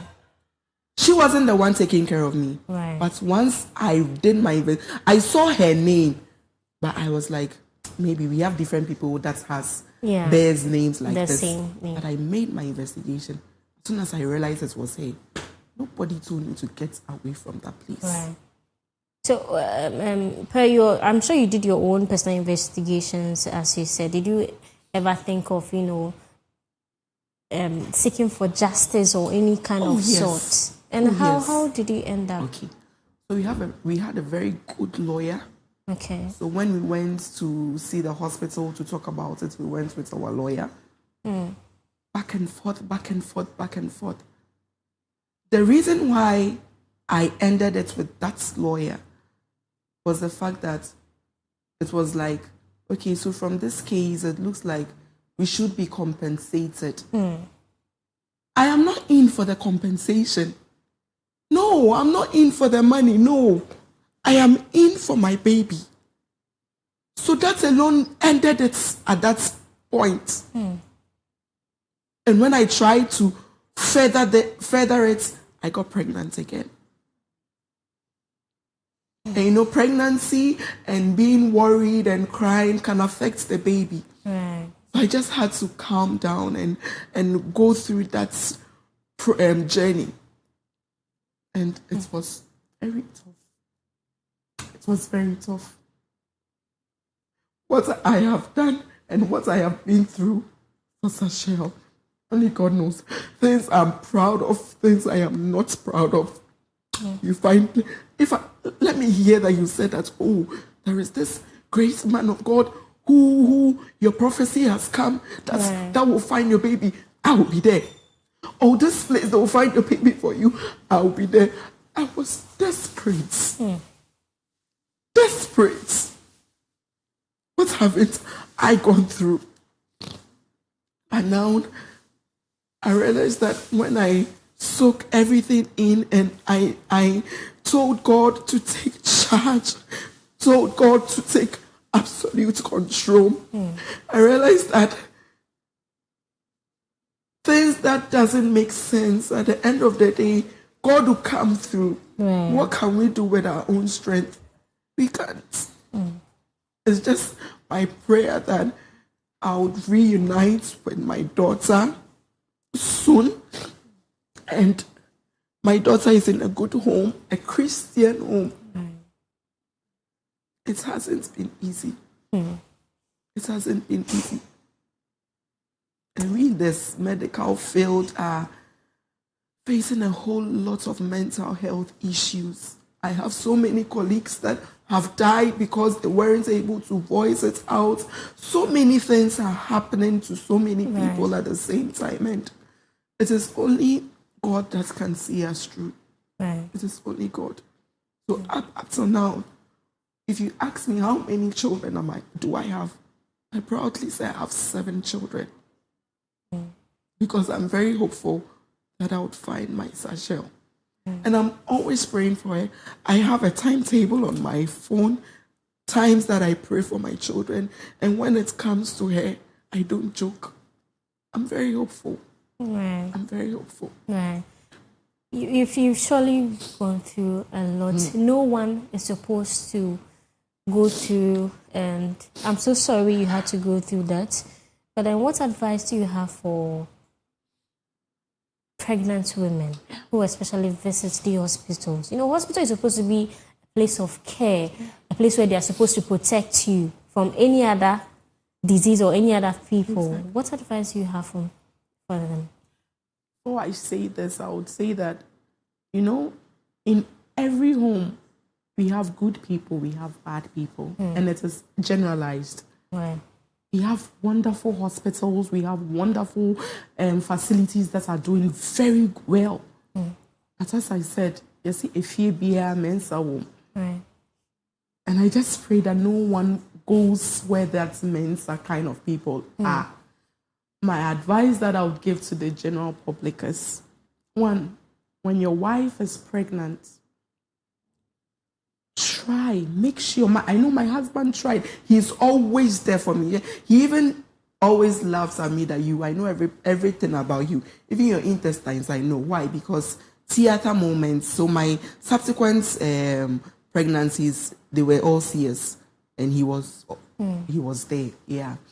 So what I would say is, your partner, if your partner isn't available for a reason, at least your mom, your sister, your best friend should be beside you for a moral support. And once you give birth, you know, babies look alike. Take pictures of your baby. At the very instance. Exactly. Just take a picture of your baby. Anything can happen. Anything can happen. Take pictures. I traveled last weekend. My boss was discussing something with me, and he was like, there was this debate that went on when the wife gave birth. And after that, he was standing beside the wife when the wife delivered. But after the baby, he had twins actually. So after the baby came out, he left the wife and went, his full attention was with the twins. So the debate was it right for him to go and check up on the twins or the mom or the wife? In my point of view, of course, the mom will be fine. She's an adult, she's okay, she'll be fine. But the children, just be there. When they pass here, be there. Unless it's unauthorized for you to go. Be there. Let your eyes be on the child. Sometimes too, is from the health practitioners. They tell you, oh, you're not supposed to enter here. That is it. So if you're not allowed to enter, at least they have a column that you can peep through. They have a small window you can peep through. Is it all the hospitals that has that? I can't tell. That's the issue too. But once you take the picture, it should be fine.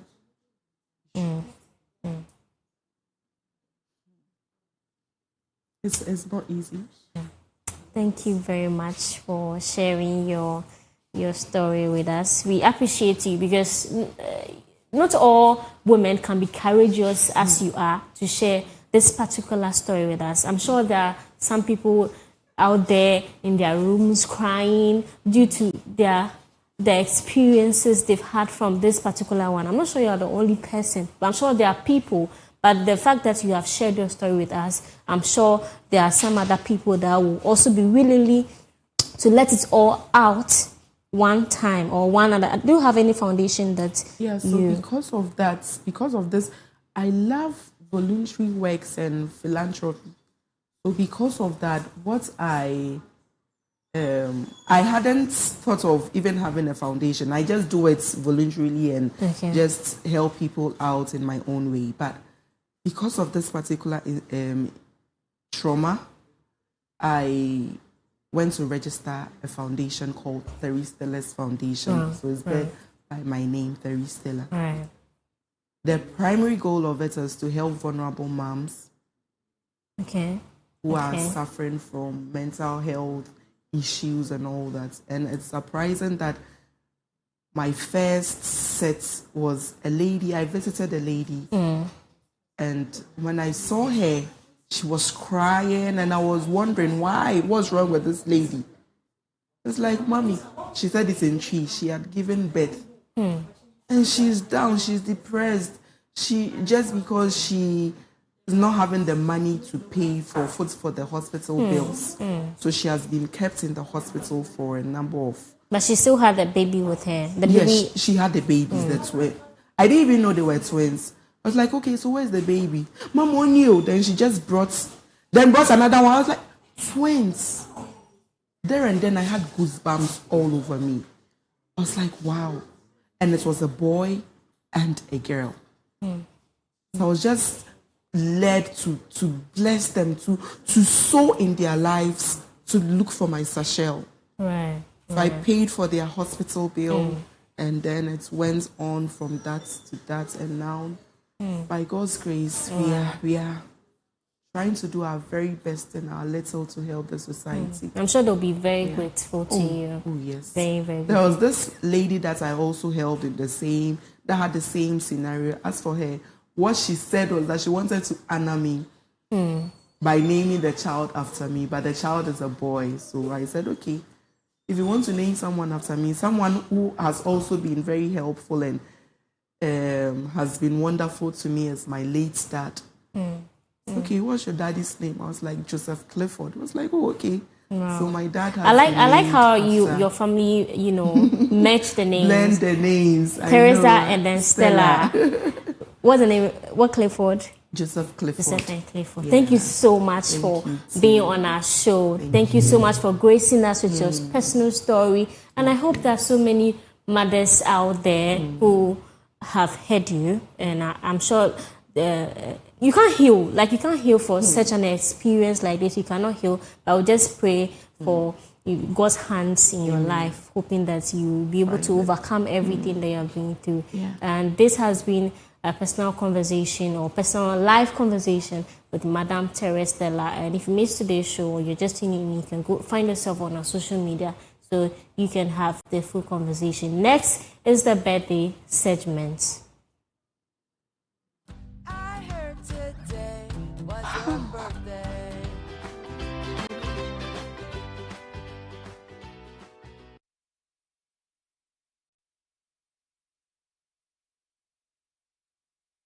Celebrant. We have a birthday celebrant, and this is from Kojo Barrister to Nana Asabia, and they're saying that today we celebrate not just your birth, but your kindness, strength, intelligence, and the beautiful energy you bring into the lives of everyone around you.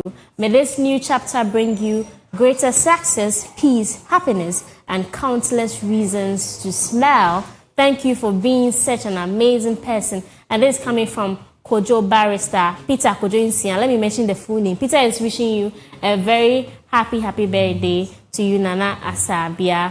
And next, we have Mimi in the house. Mimi is here today to talk about Lifestyle Extra. Yeah, so let's go for a quick short break. We'll be right back.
This morning show.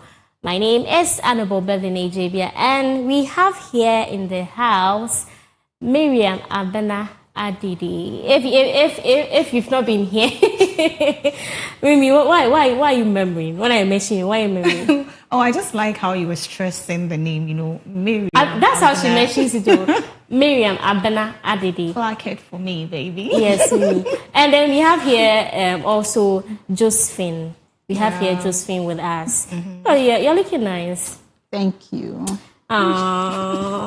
Okay, Mimi. Yeah. A little birdie told me that you left lifestyle to go and get married. Hey. How true is that? Okay, How so true is that? yes, we didn't actually go to get married, but that is also, in the pipeline. But we actually went, we wanted to create a bigger platform for this particular segment.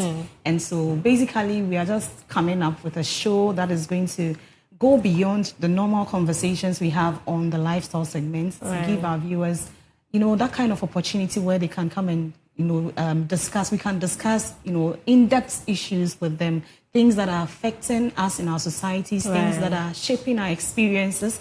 And that is why Lifestyle Extra is coming your way this very Monday. And so that is why we are here this morning. And I'm here with my producer, abled producer. She's the one going to, make sure the background things, the checks and all that are in place. Yeah. Right. So apart from the normal lifestyle, what new thing are you bringing on board? What new thing should we be expecting on the show? Yeah. Okay, so apart from lifestyle, we are going to talk about things that affect people and their daily lives. Yeah, so we are going to have deeper conversations, and we are going to bring experts and guests on board. And we want the show to be interactive, so we'll open phone lines and then where people can share their thoughts and all that. Okay. Just to add to what she just said, the main difference is the authenticity we are bringing on board. Because are you trying to say that we are not authentic? No. I mean, this is just 25 minutes, this particular segment. But for Lifestyle Extra, it's a full hour where we get to engage, experts in fields and other things. And we are not just having the conversations or talking at our viewers. We are talking to issues. And so we are supporting our claims with visuals, graphics, data, everything that is happening. And so whilst we are discussing the issues, you are seeing something on your screen that you can relate to. And that is the authenticity we are talking about and the real connection we are creating with our viewers. So what audience are you, expecting to, be watching this kind of show? So basically our target audience is everyone, because when it comes to lifestyle, it affects the young, the professional, the old, anybody at all. And so lifestyle is something that affects you, affects me. And it is not mainly about things that affect us. We are also going to be having entertaining conversations. I mean, things that, shapes our experiences in general. Everything. With me, lifestyle is like my food. And so you'll be seeing me having massages and other things on set. Watch out this case, okay? Yeah, it is a full, engaging, exciting, and also an educating segment or show, basically. Massage, I'll come. Let me be your muse, okay? Let me be your muse. Well, so is there anything you want our audience to know before we leave here? Okay, so we just want to tell our viewers that Lifestyle Extra is coming your way this Monday on Clock TV at exactly 11 a.m. to 12 noon.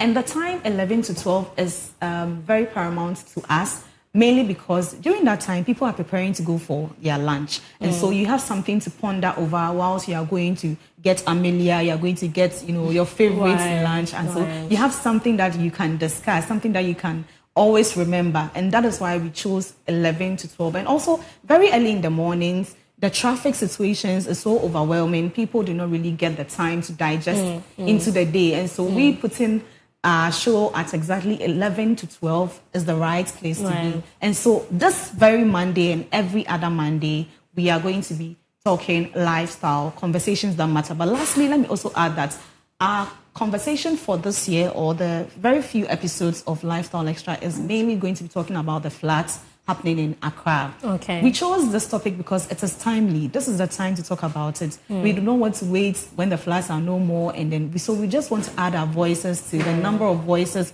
in talking about the issue at hand. And so basically that is what we are going to be tackling for the first episodes of Lifestyle Extra. We have amazing sponsors coming on board. Let me just use this opportunity to say thank you to them. Evolve by Kekeli is coming on board. Delta Snacks is coming on board. We have Ari by Jolie too will be coming on board. Exactly. And also,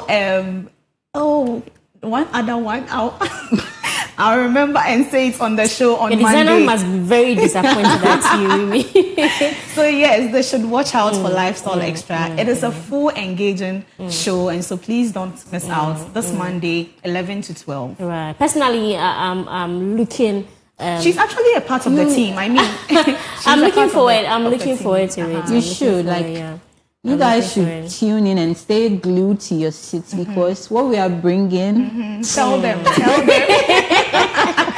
Well, as you heard. Okay, lastly, let me also say thank you to our executive producer, Mr. Sefas Dosu, and also our producer, Jiwo Chinwi, and also my able producer, Josephine Lai. They've been putting things together for us. It's been long coming since we started mentioning Lifestyle Extra since last year, December. Right. And God has been good. It is coming your way live and in color. So please tune in when it is time. Right. We heard from the ladies. Lifestyle Extra Queens. So this particular Monday, this coming Monday at exactly 11 a.m. 11 to 12. Make sure you are tuned in to Clock TV. If you are not in the comfort of your homes, you can just go on our social media. I'm sure it will be streaming live on Facebook and on YouTube. Make sure you tune in and get, the special touch they are bringing on board. So yes, this is how we end today's show on the Koko Digest Morning Show. My name once again is Honorable Bevelyn Ejibia. Thank you for staying with us. We enjoy the rest of our programs.